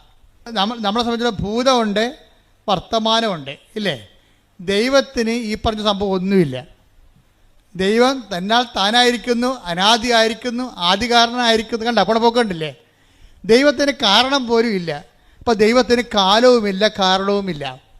ദൈവത്തിന് കാരണവുമില്ല, കാലവുമില്ലാത്ത കാരണം ദൈവം ഒരു കാലത്തിൽ പറഞ്ഞാൽ അതിനെല്ലാം എവർ പ്രസൻ്റാണ്. ഹിസ്റ്റോറിക്കൽ പ്രസൻസ് എന്ന് പറയും. ഹിസ്റ്റോറിക്കൽ പ്രസൻറ്റ്, അതായത് ചരിത്രപരമായ വർത്തമാനം. ദൈവം വരുമെന്ന് പറഞ്ഞാൽ എൻ്റെ അർത്ഥം വന്നു എന്ന് എൻ്റെ അർത്ഥം. മനസ്സിലായില്ലേ? വരുമെന്ന് പറഞ്ഞാൽ ദൈവത്തിന് അങ്ങനെ പറയാൻ പറ്റത്തില്ലല്ലോ. വരുമെന്ന് ദൈവം പറഞ്ഞാൽ ദൈവത്തിനെ സംബന്ധിച്ചിടത്തോളം അത് വന്നതിന് തുല്യമാണ്. കാര്യം ഹീസ് ഇൻ ഹിസ്റ്റോറിക്കൽ പ്രസൻസ്.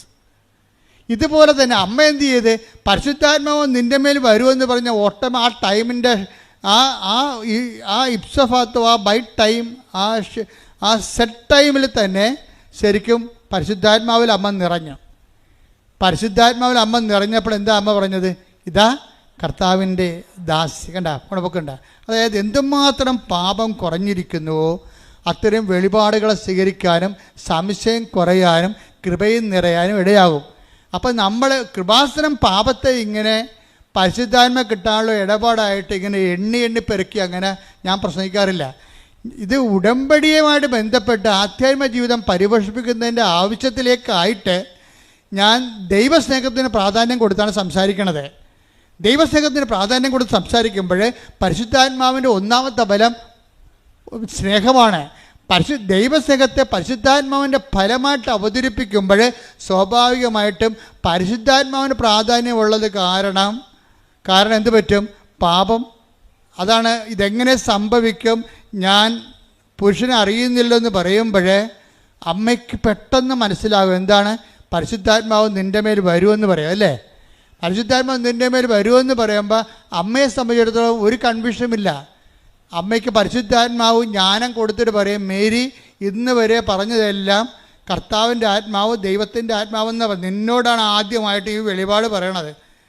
പരിശുദ്ധാത്മാവിന് പരിശുദ്ധാത്മാവ് എന്നുള്ള പേരുള്ളത് ഇപ്പോഴാണ്.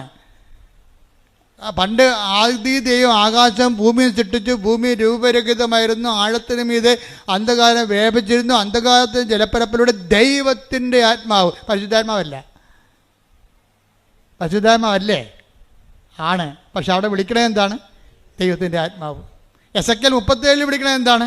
കർത്താവിൻ്റെ ആത്മാവിനെ മരുഭൂമിയിൽ കൂട്ടിക്കൊണ്ടുപോയി, മനുഷ്യപുത്ര നീ എന്ത് കാണുന്നു? ഞാൻ പറഞ്ഞു അസ്ഥികൂടങ്ങളെ. അവ ജീവിക്കുമോ? കർത്താവെ അങ്ങയ്ക്കറിയാം.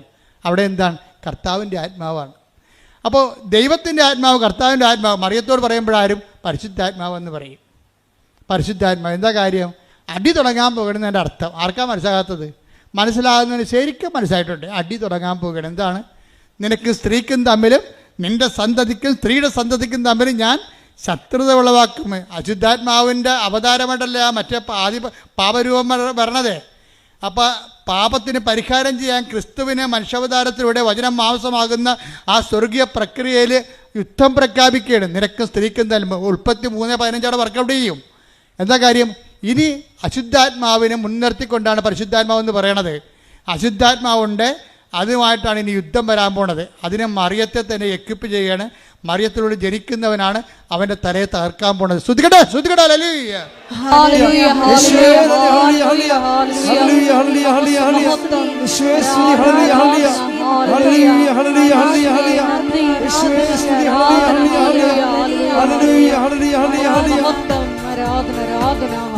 പരിശുദ്ധ പരമ ദിവ്യകാരുണ്യത്തിന്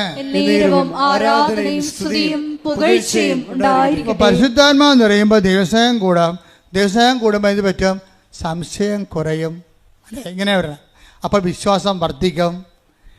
എന്നിട്ട് പരിശുദ്ധാത്മാവിനെ അപ്പം വിശ്വാസം വർദ്ധിച്ചിട്ട് അമ്മ എന്ത് പറയും? ഇതാ കർത്താവിൻ്റെ ദാസി, നിൻ്റെ വചനം പോലെ എന്നിൽ നിറവേറട്ടെ. എന്നിട്ട് പിന്നീട് പരിശുദ്ധാത്മാവ് വീണ്ടും മറിയത്തോട് സംസാരിക്കണം. പരിശുദ്ധാത്മാവിനെ ഇൻട്രൊഡ്യൂസ് ചെയ്ത് ആര്? മാലാഖ് ഇൻട്രൊഡ്യൂസ് ചെയ്തു. മാലാഖ് ഇൻട്രൊഡ്യൂസ് ചെയ്തെങ്കിലും പരിശുദ്ധാത്മാവ് നേരിട്ട് മറിയത്തിൻ്റെ അടുത്ത് വരും. ആരിലൂടെ? എലിസബത്തിലൂടെ വരും. എലിസബത്തിനെ കാണാൻ പോകുമ്പോൾ പരിശുദ്ധാത്മാവ് നിറഞ്ഞിട്ട് മറിയം പറയും, എലിസബത്ത് പരിശുദ്ധാത്മാവ് നിറഞ്ഞു പറഞ്ഞു, മേരി കർത്താവ് മംഗളവാർത്ത സമയത്ത് നിന്നോട് അരുളി ചെയ്ത കാര്യങ്ങൾ. അവിടെ അരുളി ചെയ്ത ആരാണ്? പിതാവായ ദൈവമാണ് അരുളി ചെയ്തത്. ഇപ്പോൾ അരുളി ചെയ്യാൻ പോണത് ആരാണ്? പരിശുദ്ധാത്മാവ് ദൈവമാണ്. കാര്യം പുത്രനായ ദൈവമാണ് മനുഷ്യാവതാരം ചെയ്യാൻ പോണത്. അതുകൊണ്ടാണ് ആദ്യം കർത്താവ് നിന്നോട് അരുളി ചെയ്ത കാര്യം. ലൂക്ക 1:45 എടുത്ത്. കർത്താവ് അരുളി ചെയ്ത കാര്യങ്ങൾ. കർത്താവ് അരുളി ചെയ്ത കാര്യങ്ങൾ. മംഗളവാർത്ത സമയത്ത് മാലാഖ വഴി കർത്താവ് പിതാവായ ദൈവം, ലോഡെന്നാ പറയണത്, ഫാദറാണത്. അതായത് കർത്താവ് അരുളി ചെയ്ത കാര്യങ്ങള് നിറവേറുമെന്ന് വിശ്വസിച്ചവൾ ഭാഗ്യവതി അനുഗ്രഹീത എന്നാണ് സംഭവം. എന്ന് വെച്ച് കഴിഞ്ഞാല് വിശ്വസിക്കുമ്പോഴേ വരാൻ പോകുന്ന ഇപ്പം ഇതാരെ പരിശുദ്ധാത്മാവ് നിറഞ്ഞ് എലിസബത്ത് പറഞ്ഞു, മേരി, കർത്താവ് നിന്നോട് അരുളി ചെയ്ത കാര്യങ്ങൾ നിറവേറുമെന്ന് വിശ്വസിച്ച നീ അനുഗ്രഹീത. എന്ന് വെച്ചാൽ നിങ്ങൾക്ക് ഒരു പരിശുദ്ധാത്മാവിൻ്റെ വെളിപാടിൻ്റെ ഒരു ഘടന കണ്ടില്ലേ? അതായത് വരാൻ പോകുന്ന കാര്യങ്ങൾ അവൻ നിന്നോട് പറയുമെന്ന് 16 നമ്മൾ വായിച്ചു. ഇപ്പോൾ വരാൻ പോകുന്ന കാര്യങ്ങൾ ആണ് മാലാഖ മറിയത്തോട് പറഞ്ഞത്. പരിശുദ്ധാത്മാവ് നിൻ്റെ മേൽ വരുമെന്ന് പറഞ്ഞു. അപ്പോൾ മറിയം വിശ്വസിച്ചപ്പോൾ അത് വന്ന പോലെയായി.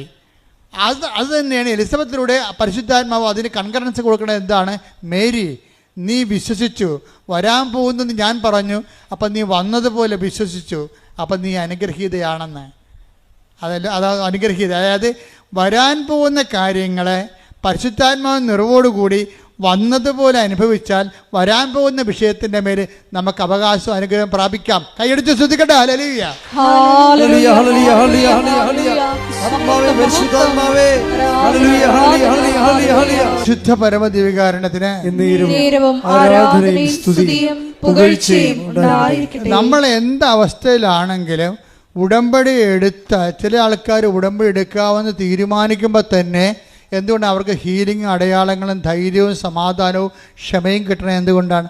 അവരതിൽ വിശ്വസിക്കുകയാണ്. ചില ആൾക്കാർ ഉടമ്പടി പുതുക്കിയാലും അവർക്ക് പറയുന്ന സമാധാനം ചിലർക്ക് കിട്ടണില്ല. എന്താ കാര്യം? അവരപ്പോഴും സംശയിച്ചുകൊണ്ടേയിരിക്കും. കാര്യം അവർക്ക് അവരെ തന്നെ സംശയമാണ്. സംശയമുള്ള ആൾക്കാർക്കുള്ള ഗുണം, നിങ്ങൾക്ക് സംശയം ഉണ്ടോ ഇല്ലയെന്ന് അറിയണമെങ്കിൽ അത് എളുപ്പം എന്ന് വെച്ച് കഴിഞ്ഞാൽ നിങ്ങളുടെ ഉടമ്പടി പ്രവർത്തനങ്ങൾ നോക്കിയാൽ മതി. ഉടമ്പടിയിൽ ഇപ്പോൾ പത്രം കൊടുക്കാൻ എടുക്കണ സമയം അത് വാദപ്പനിക്കാരെ പോലെ ഇങ്ങനെ 1, 2 കൊടുത്ത് ആർക്ക് കൊടുത്തും എപ്പോൾ കൊടുക്കും, ന്യൂട്രായിട്ട് കൊടുക്കും. ചില ആൾക്കാർ കടയിൽ കുത്തിയിരിക്കും. വരുന്നവർക്കൊക്കെ ഒരു മുടക്കില്ലല്ലോ, വരുന്നവർക്കെല്ലാം വെറുതെ കൊടുക്കും. പുറത്തിറങ്ങത്തില്ല. പുറത്തിറങ്ങിക്കഴിഞ്ഞാൽ അവർക്ക് അവരുടെ പെയിൻറ്റ് പോകുമെന്ന് പറഞ്ഞ് ഉണ്ടാക്കത്തില്ല. അവർക്ക് കടയുണ്ട് അല്ലെങ്കിൽ എന്തെങ്കിലും സംവിധാനം ഉണ്ടെങ്കിൽ അവിടെ നിന്ന് വെറുതെ കൊടുക്കും വരുന്നവർക്ക്. ഇത് കൊണ്ടേ വായിക്ക് എന്ന് പറയാം. അപ്പം അവർക്ക് ഏതായാലും അത് ചെയ്യാതിരിക്കാൻ പറ്റത്തില്ല. എന്നാൽ എങ്ങനെയെങ്കിലും ഒപ്പിച്ചുണ്ടാക്കണമെന്നുള്ള രീതിയിലാണ് അത് ചെയ്യണത്. അപ്പോൾ അവർക്ക് സ്നേഹമില്ല. അതുകൊണ്ട് തന്നെ അവിടെ കാര്യങ്ങൾ ലാഗ് ചെയ്യും. ആരുടെ കുഴപ്പമില്ല, അവർ തന്നെ ഉണ്ടാക്കണതാണ്, സ്വയമായിട്ട് കുഴി കുഴിക്കണതാണത്. കാരണം അവർക്ക് ദൈവസ്നേഹം ഉണ്ടെങ്കിൽ അപ്പോൾ ഈ ഇരിക്കുന്ന ജോമകൾ തന്നെ നോക്കിക്കേ, അവർക്ക് അവർ ഫുൾ ടൈമിൽ പ്രവർത്തിക്കുകയാണ്. അവർ MDH മാസ്റ്റർ ഓഫ് തിയോളജിക്ക് വേണ്ടി ആലോചനമായി പഠിക്കുകയാണ്. പക്ഷേ എന്നിട്ട് ഇവിടുന്ന് 10 കാവി കൊണ്ടുപോയി ആലുവ റെയിൽവേ സ്റ്റേഷനിലെല്ലാം കൊടുക്കും. റെയിൽവേ സ്റ്റേഷനിലെല്ലാം കൊടുക്കും കൊണ്ട് നടന്ന്. അതെന്താ കാര്യം? ഇതിനകത്ത് നിൽക്കുന്ന ആൾക്കാരുടെ പരിപാടിയാണിത്. എന്ന് വെച്ച് കഴിഞ്ഞാൽ നമുക്ക് ദൈവസ്നേഹം ഉണ്ടെങ്കിൽ നമുക്ക് സംശയം ഉണ്ടാകത്തില്ല, നമുക്ക് ബോധ്യം ഉണ്ടാകും. ബോധ്യം ഉണ്ടാവുമെങ്കിൽ എല്ലാം കർത്താവ് വേണ്ട സമയത്ത് ക്രമീകരിക്കും. ദൈവത്തിൽ നമ്മളെ ഏൽപ്പിച്ചിരിക്കുകയാണ്. ഇനി നമ്മളെന്ത് നോക്കാനാണ്? ദൈവം നമ്മളെക്കാൾ എത്രയോ ലക്ഷക്കണക്കിന് മനുഷ്യരെ കണ്ടും അതിനേക്കാൾ ഈ ഭൂമി സൃഷ്ടിച്ച അപാരതയുടെ ഒരു ദൈവമല്ലേ. അപ്പം അങ്ങനെ നമുക്ക് അതിനെക്കുറിച്ചുള്ള ബോധം പരിശുദ്ധാത്മാവ് തന്നുകൊണ്ടിരിക്കും. പരിശുദ്ധാത്മാവിൻ്റെ കുറവുണ്ടെങ്കിൽ എങ്ങനെയാ 90 ദിവസം പിടിച്ച് നിൽക്കണം. 90 ദിവസം പിടിച്ച് നിൽക്കണം. അത് കഴിയുമ്പോൾ ഭക്തി, 90 ദിവസം പത്തി, 91 ദിവസം പത്തി. അതാണ് സംഭവം. ഉടമ്പടി വർക്ക് ചെയ്യാത്ത അതാണ്. 90 ദിവസം ഭക്തി, 91 ദിവസം പത്തി. പഴയ സ്വഭാവം പഴയ ആളായിട്ട് മാറും. ചില ആൾക്കാർ പത്തി ഒരുമിച്ച് കൊണ്ടുപോകും. അത് ഭയങ്കര മൂർഖനാണ് മാതാവേ. അപ്പോൾ ഇതെല്ലാം കറക്റ്റ് ചെയ്യണം. നിങ്ങൾ വിശ്വസിക്കുന്നുണ്ടോ, നിങ്ങൾ സ്നേഹിക്കുന്നുണ്ടോ എന്ന് ദൈവത്തിന് നിങ്ങൾ ബോധ്യപ്പെടുത്തി കൊടുക്കണം. അതാണ് എൻ്റെ ഏറ്റവും വലിയ വിഷയം. ദൈവത്തിന് ബോധ്യപ്പെടുത്തി കൊടുക്കുന്നതാണ് ഇതിനകത്ത് ഉള്ള റിസ്ക് എന്ന് പറയുന്നത്. ഉടമ്പടിയിലെ റിസ്ക് എന്ന് പറയുന്നത് അതാണ്. കാര്യം എന്താ, ഞാനിങ്ങനെ പറയാം, പല ആൾക്കാർക്കും ദൈവത്തെക്കുറിച്ച് പറയാൻ അറിയത്തില്ല. എന്താ കാര്യം? അവർ ദൈവത്തെ കണ്ടിട്ടില്ല. അതാണ് മെയിൻ പ്രശ്നം. പിന്നെ പുസ്തകത്തിലുള്ള നോളജും എവിടെയെങ്കിലുമൊക്കെ സെമിനാറൊക്കെ അറ്റൻഡ് ചെയ്യുകയും വല്ല പ്രസംഗമൊക്കെ കേൾക്കുന്ന ഒരു നോളജോ, അങ്ങനെയല്ല. ഞാൻ നിങ്ങൾ പറയുന്നുണ്ടെങ്കിൽ ലക്ഷം ലക്ഷം മനുഷ്യരെ ഞാൻ ദൈവം പ്രവർത്തിക്കുന്ന കണ്ടു, ഞാൻ തന്നെ നേരിട്ട് മാതാവിനെ കണ്ട ആളാണ്. അപ്പോൾ എനിക്കിതിനെക്കുറിച്ചെല്ലാം കൃത്യതയുണ്ട്. പക്ഷേ അനുഭവജ്ഞാനമാണുള്ളത്, ആശയജ്ഞാനമല്ല. ഇത് inevitable defeat of the ideal by the real എന്ന് വെച്ച് കഴിഞ്ഞാൽ ഏത് ഐഡിയലായാലും ശരി റിയൽ വരുമ്പോൾ തോറ്റുപോകും. അത് അനിവാര്യമായ ആശയത്തിൻ്റെ തോൽവിയാണ് അനുഭവത്തിൻ്റെ വിജയമെന്ന് പറയണത്. അതുകൊണ്ട് ഞാനെപ്പോഴും ശ്രദ്ധിക്കുന്നത് അനുഭവജ്ഞാനം. ഞാനെപ്പോഴും ചിന്തിക്കുന്നത് ബിബ്ലിക്കൽ തിയോളജി എന്ന് പറയുമ്പോൾ ഞാൻ പറയും ബിബ്ലിക്കൽ എക്സ്പീരിയൻസ് തിയോളജി എന്ന് പറയും. എൻ്റെ മനസ്സുടനെ പറയും. അങ്ങനെ ഒരു ശാസ്ത്രമില്ല. ബിബ്ലിക്കൽ തിയോളജി എന്ന് പറഞ്ഞ ശാസ്ത്രമുണ്ട്. നമ്മളൊക്കെ ഇപ്പോൾ പഠിക്കണം അതാ, MDH മാസ്റ്റർ ചെയ്യണവർ. അപ്പോൾ എന്താ സംഭവിച്ചാൽ ബിബ്ലിക്കൽ തിയോളജി സബ്ജക്റ്റ്. പക്ഷേ എൻ്റെ അടുത്ത് വരുമ്പോൾ ഞാൻ പറയും ബിബ്ലിക്കൽ എക്സ്പീരിയൻസ് തിയോളജി എന്ന് പറയും. ബൈബിളിലുള്ള കാര്യങ്ങളെല്ലാം മനുഷ്യൻ്റെ അനുഭവത്തിലുള്ള കാര്യങ്ങളാണ്. അത് താത്വിക ജ്ഞാനത്തിന് അവിടെ വലിയ സ്പേസ് ഇല്ല. മനുഷ്യന് അനുഭവം അല്ലെന്നുണ്ടെങ്കിൽ ഇത് അപ്രസക്തമായി തീരുകയും ചെയ്യും. മനുഷ്യനില്ലാതെ ദൈവം നിലനിൽക്കും, ദൈവവചനവും നിലനിൽക്കും. പക്ഷേ എന്തിനു വേണ്ടിയാണ് ഇതെല്ലാം? മനുഷ്യന് വേണ്ടിയാണ്. യേശുക്രിസ്തു പോലും മനുഷ്യാവതാരം ചെയ്തത്, അല്ലെങ്കിൽ വേറെ എന്തെങ്കിലും അവതാരം ചെയ്താൽ പോരെ? അപ്പം മനുഷ്യനാണ് പ്രാധാന്യം. ഈശോയ്ക്കും അറിയാം എന്താണ് സാബത്ത് മനുഷ്യന് വേണ്ടിയാണ്. സാബത്ത് മനുഷ്യന് വേണ്ടിയാണെന്ന് പറയുമ്പോൾ വചനവും വചനത്തിൻ്റെ വ്യാഖ്യാനവും സ്പിരിച്വാലിറ്റിയും ആധ്യാത്മികതയും എല്ലാം എന്താണ് മനുഷ്യ ജീവിതത്തിന് വേണ്ടിയും ഈ കാലം നമ്മളെ എപ്പോഴും ദൗത്യം പൂർത്തിയായി കഴിയുമ്പോൾ മനുഷ്യൻ ദൈവത്തിൽ തിരിച്ചെത്തിച്ചേരാൻ വേണ്ടിയുള്ള സംവിധാനമാണ് സഭയെന്ന് പറയുന്നത്. കയ്യടിക്കട്ടെ, ശ്രുതിക്കട്ടെ. ഹല്ലേലൂയ.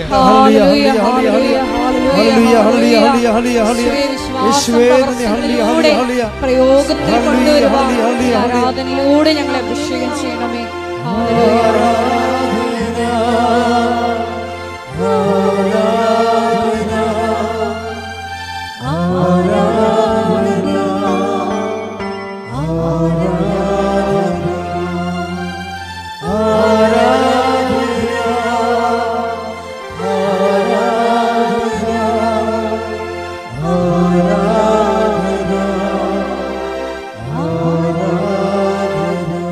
പരിശുദ്ധ പരമ ദിവ്യകാരുണ്യത്തിന് ആരാധനയും സ്തുതിയും പുകഴ്ചയും ഉണ്ടായിരിക്കട്ടെ.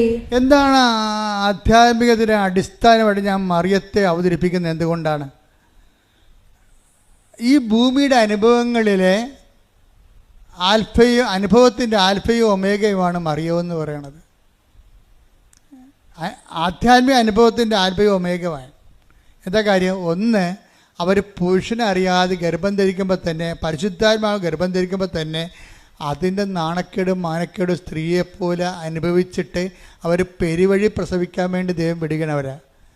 അപ്പോൾ ഒരു മനുഷ്യനെ അനുഭവിക്കും. നിങ്ങൾക്ക് വീടില്ല, വഴിയില്ല, ജോലിയില്ലെന്ന് പറയുമ്പോഴൊക്കെ ഇവിടെ പറഞ്ഞാൽ ആദ്യം ഒന്ന് ചിരിക്കും, പിന്നെ പറയാൻ സാരമില്ല, ഞാൻ നിനക്കുള്ള ഗതികെട്ടാണ് പ്രസവിച്ചത്, എങ്കിലും നിനക്ക് ഞാൻ തരാമെന്ന് പറയും. അത് ഒരു മനുഷ്യൻ അനുഭവിക്കാവുന്നതിൻ്റെ മാക്സിമം അനുഭവിച്ചിട്ട് അവസാനം ഈ മകനെ ഈ നഗ്നനായിട്ട് തുണിയെ കെട്ടിയിട്ട് ഒരു കുറവ് ഇറച്ചിയായിട്ട് ഇങ്ങനെ മടിയിലെടുക്കും. മടിയിലെടുത്തിട്ട് ഇവരെ കല്ലറയിൽ വെക്കാൻ വേണ്ടി കൈ നീട്ടി കൊടുക്കും. പിന്നെ ഇവരെ കാണത്തില്ല, ക്രിസ്തുവിനെയും കാണത്തില്ല. ഞാനെപ്പോഴും ഓർക്കും കല്ലറയിൽ അപ്രത്യക്ഷമായത് ഈശോ മാത്രമല്ല, മറിയവും അപ്രത്യക്ഷമായി. ബൈബിളിലും പിന്നെ മറിയത്തെക്കുറിച്ച് അധികം പറയത്തില്ല. എന്താ? കർത്താവ് അരുളി ചെയ്ത കാര്യങ്ങൾ നിറവേറുമെന്ന് അവൾ വിശ്വസിച്ചു. കർത്താവ് എന്താണ് അരുളി ചെയ്തത്? കർത്താവ് അവളോട് അരുളി ചെയ്തത് എന്താണ്? മനുഷ്യാവതാരത്തിൻ്റെ സമയത്ത് അവൻ്റെ രാജ്യത്തിന് അവസാനം ഉണ്ടാകില്ലെന്നാണ് പറഞ്ഞിരിക്കുന്നത്. Take the word of God 1:33. ശ്രദ്ധിക്കട്ടെ. ഹല്ലേലൂയ. ഹല്ലേലൂയ, ഹല്ലേലൂയ. യേശുവേ നന്ദി. ഹല്ലേലൂയ. ലൂക്ക 1:33. യാക്കോബിന്റെ ഭവനത്തിന്മേൽ പറഞ്ഞ യാക്കോബിന്റെ ഭവനത്തിന്റെ മേൽ അവൻ എന്നേക്കും ഭരണം നടത്തും. അവന്റെ രാജ്യത്തിന് അവസാനം ഉണ്ടാവുകയില്ല. അപ്പൊ അവനും മരണമില്ല, മരണത്തെ അവൻ ജയിക്കുമെന്നും ഉയർത്തെഴുന്നേൽക്കുമെന്നും എല്ലാം ഇറ്റ് ഈസ് അണ്ടർസ്റ്റുഡ് ഇംപ്ലിസിറ്റ്. ഇതാണ് അവൻ ഉയർത്തെഴുന്നേൽക്കുമെന്നോ അമ്മയോടാണ് ആദ്യം പറയണത്. അമ്മ എന്ത് ചെയ്തു? അവൻ്റെ രാജ്യത്തിന് അവസാനം ഉണ്ടാകുകയില്ല, അവൻ മരിച്ചാലും ഉയർത്തെഴുന്നേൽക്കുമെന്ന് ആദ്യം പിതാവായ ദൈവം മാലാഖയിലൂടെ അമ്മയോട് പറയുമ്പോഴേ, എലിസബത്തിൻ്റെ വീട്ടിൽ ചെല്ലുമ്പോൾ പരിശുദ്ധാത്മാവ് എലിസബത്തിനോട് പറയും, നിന്നോട് പറഞ്ഞില്ലേ മേരി, അപ്പായി പറഞ്ഞില്ലേ അവൻ മരിച്ചാലും ഉയർത്തെഴുന്നേൽക്കുമെന്ന്, അവൻ്റെ രാജ്യത്തിന് അവസാനം ഉണ്ടാകില്ലെന്ന്. അതുതന്നെ എനിക്കും പറയാനുള്ളത്. നിന്നെ ബ്ലെസ് ചെയ്തിരിക്കണം അപ്പ. എന്തുകൊണ്ടാണെന്ന് അറിയാമോ? ആ പറഞ്ഞത് നീ വിശ്വസിച്ചു, കർത്താവ് നിന്നോട് അരുളി ചെയ്ത കാര്യങ്ങൾ വിശ്വസിച്ച് നീ കർത്താവിൻ്റെ പുനരുദ്ധാനത്തെക്കുറിച്ച് ആദ്യമായി സാക്ഷിയായി ജീവിച്ച് വിശ്വസിച്ച നീ ഭാഗ്യവതി. കൈയടിക്കട്ടെ, ശ്രുതികട്ടെ.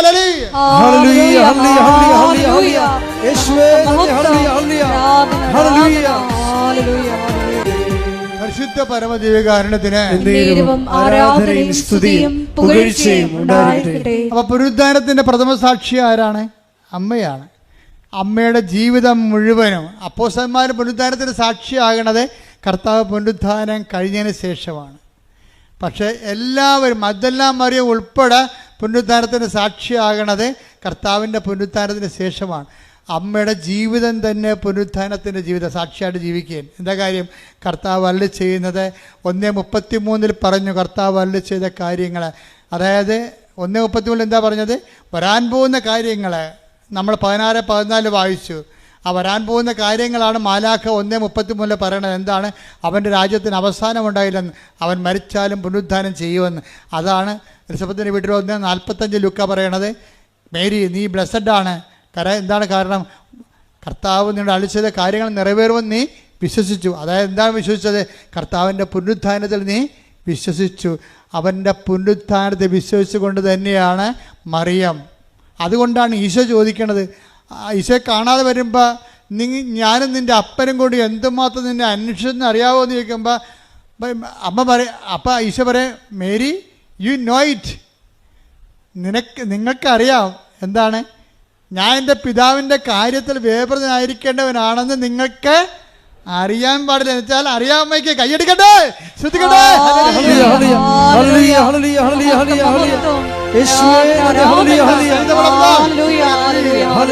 കുരിശിന്റെ വഴികളിലൂടെ എല്ലാം ബോധം കെട്ട് വീഴാതെ യോഹന്നാൻ പറയും, കണ്ടില്ലേ അമ്മയുടെ നിപ്പ് കണ്ടില്ലേ? പുനരുദ്ധാനത്തിൻ്റെ സാക്ഷിയായിട്ട് മരിച്ചു കിടക്കുന്ന മകൻ്റെ മുമ്പിൽ ഏതെങ്കിലും അമ്മ ഇങ്ങനെ നിൽക്കുമോ? ഏതമ്മയാലും ബോധം കെട്ട് താഴെ വീണ് കിടക്കത്തില്ലേ? കണ്ടില്ലേ നിൽക്കണ നിപ്പ് കണ്ടില്ലേ? എന്താണ്? അമ്മ കുരിശിൻ്റെ ചുവട്ടിൽ നിന്നിരുന്നു. ആരായിട്ട് നിന്ന്? ഈശോയുടെ പുനരുദ്ധാനത്തിൻ്റെ സാക്ഷിയായിട്ട്. ഇപ്പം നിന്നതല്ലല്ലോ, മംഗളവാർത്ത കാലം മുതൽ തന്നെ അവർ പുനരുദ്ധാനത്തിൻ്റെ സാക്ഷിയാണ്. അതുകൊണ്ട് തന്നെയാണ് പല വിഷയങ്ങളും അമ്മ ഹൃദയത്തിൽ സംഗ്രഹിക്കണത്. എന്താണ് സംഗ്രഹിക്കണത്? എല്ലാത്തിൻ്റെ അവസാനം എൻ്റെ മകൻ ദൗത്യം പൂർത്തിയാക്കി പുനരുദ്ധാനം ചെയ്യും, ലോകത്തിൻ്റെ രക്ഷ കൈവരും. രക്ഷയെ ധ്യാനിച്ചുകൊണ്ടാണ് അമ്മ എല്ലാ ക്രിസ്തുവിലൂടെ സംഭവിക്കാൻ പോകുന്ന പുനരുദ്ധാനത്തിലൂടെ വരാൻ സമാഗതമാകാൻ പോകുന്ന മനുഷ്യൻ്റെ രക്ഷയെ ധ്യാനിച്ചുകൊണ്ട് അമ്മ ഒറ്റ വാക്കിൽ ഒതുക്കും. എന്താണ്? മേരി ഹൃദയത്തിൽ സംഗ്രഹിച്ചു. കയ്യടിക്കട്ടെ.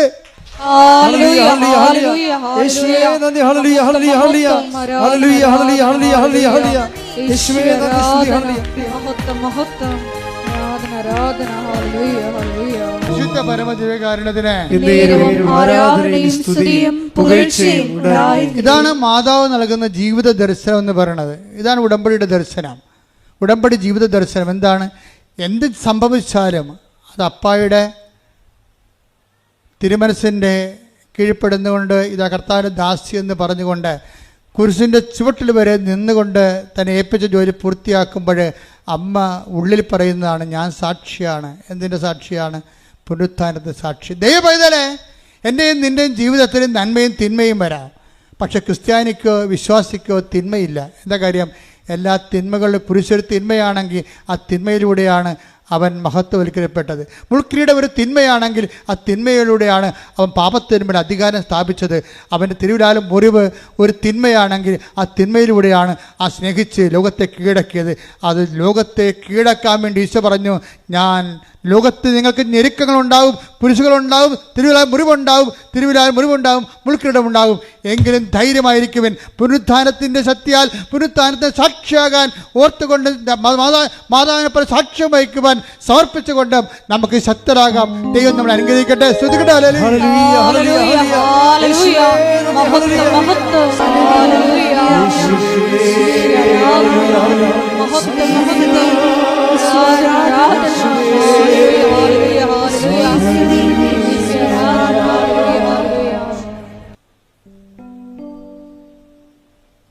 എല്ലാത്തിനും പരിഹാരമുണ്ടാകുന്ന ഇന്നലെ നമുക്ക് നടന്നത് 33 സാക്ഷ്യങ്ങളാണ്. എ ഗ്രേഡായിട്ടുള്ള വലിയ സാക്ഷ്യങ്ങളാണ്. നമ്മളെ ദൈവം വചനവും വചനാധിഷ്ഠിതമായ ജീവിതവും കർത്താവിൻ്റെ പുനരുത്ഥാനവും സുവിശേഷം സാക്ഷ്യവും ഒക്കെ വളരെ ഗുരുതരമായ രീതിയിൽ പഠിപ്പിച്ചുകൊണ്ടിരിക്കുകയാണ്. അതുകൊണ്ട് തന്നെ നിങ്ങൾ ദൈവരാജ്യത്തിൻ്റെ നീതിയെയും കുറിച്ച് അന്വേഷിക്കുക. ബാക്കിയുള്ള കാര്യങ്ങൾ കർത്താവ് ചേർത്ത് നൽകുന്നതാണെന്നാണ് ഇതിൻ്റെ ഒരു സംക്ഷിപ്തം. അതുകൊണ്ട് തന്നെ നമ്മളിപ്പോഴേ നിങ്ങൾ പരസ്പരം ശിരസ് കൈവച്ച് പ്രാർത്ഥിക്കേണ്ട സമയമാണ്.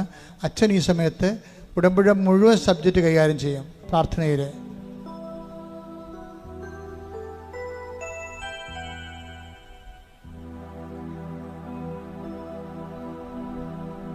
പരിശുദ്ധാത്മ നിറയാൻ വേണ്ടി മക്കൾ ഇടിമുഴക്കം പോലെ സ്തുതിച്ചാൽ മതി. ഞാൻ വിഷയങ്ങൾ പ്രാർത്ഥിച്ചുകൊണ്ടിരിക്കുന്നത്, നിങ്ങൾ പരിശുദ്ധാത്മ നിറയാൻ വേണ്ടി ശക്തമായി സ്തുതിച്ചുകൊണ്ടിരിക്കട്ടെ. സ്തുതിക്കട്ടെ. ഹല്ലേലൂയ.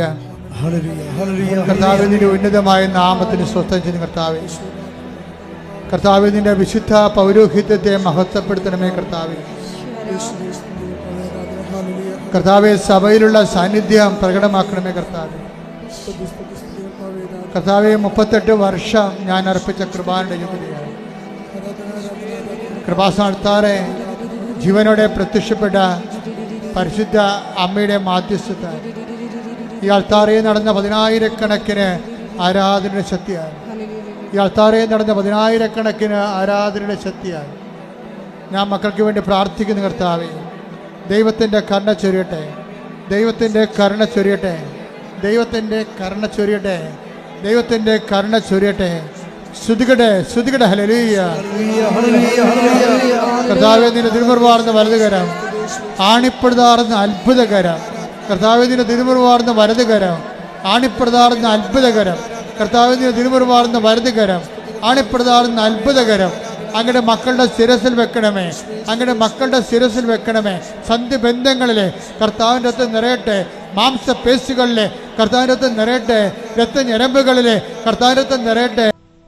ഉടമ്പടി എടുത്ത വിഷയത്തിന്മേലും പുതുക്കാൻ പോകുന്ന വിഷയത്തിന് മേലും മൗനമായി പ്രാർത്ഥിക്കുക.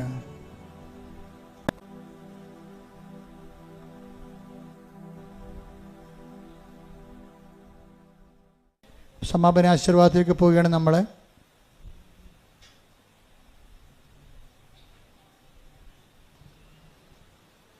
ഒരിക്കൽ കൂടി മരിയൻ ഉടമ്പടിയിൽ സമർപ്പിച്ചിരിക്കുന്ന എല്ലാ വിഷയങ്ങളും ദേവമാതാവിൻ്റെ മധ്യസ്ഥയിലെ ദിവ്യകാരുണ്യ സന്നിധിയിൽ സമർപ്പിച്ച് ഒരു നിമിഷം നമുക്ക് മൗനമായിട്ട് പ്രാർത്ഥിക്കാം.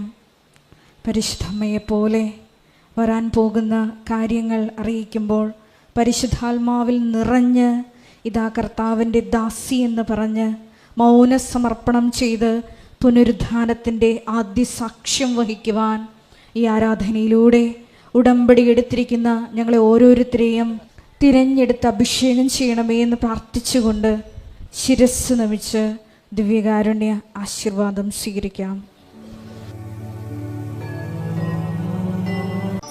പരിശുദ്ധ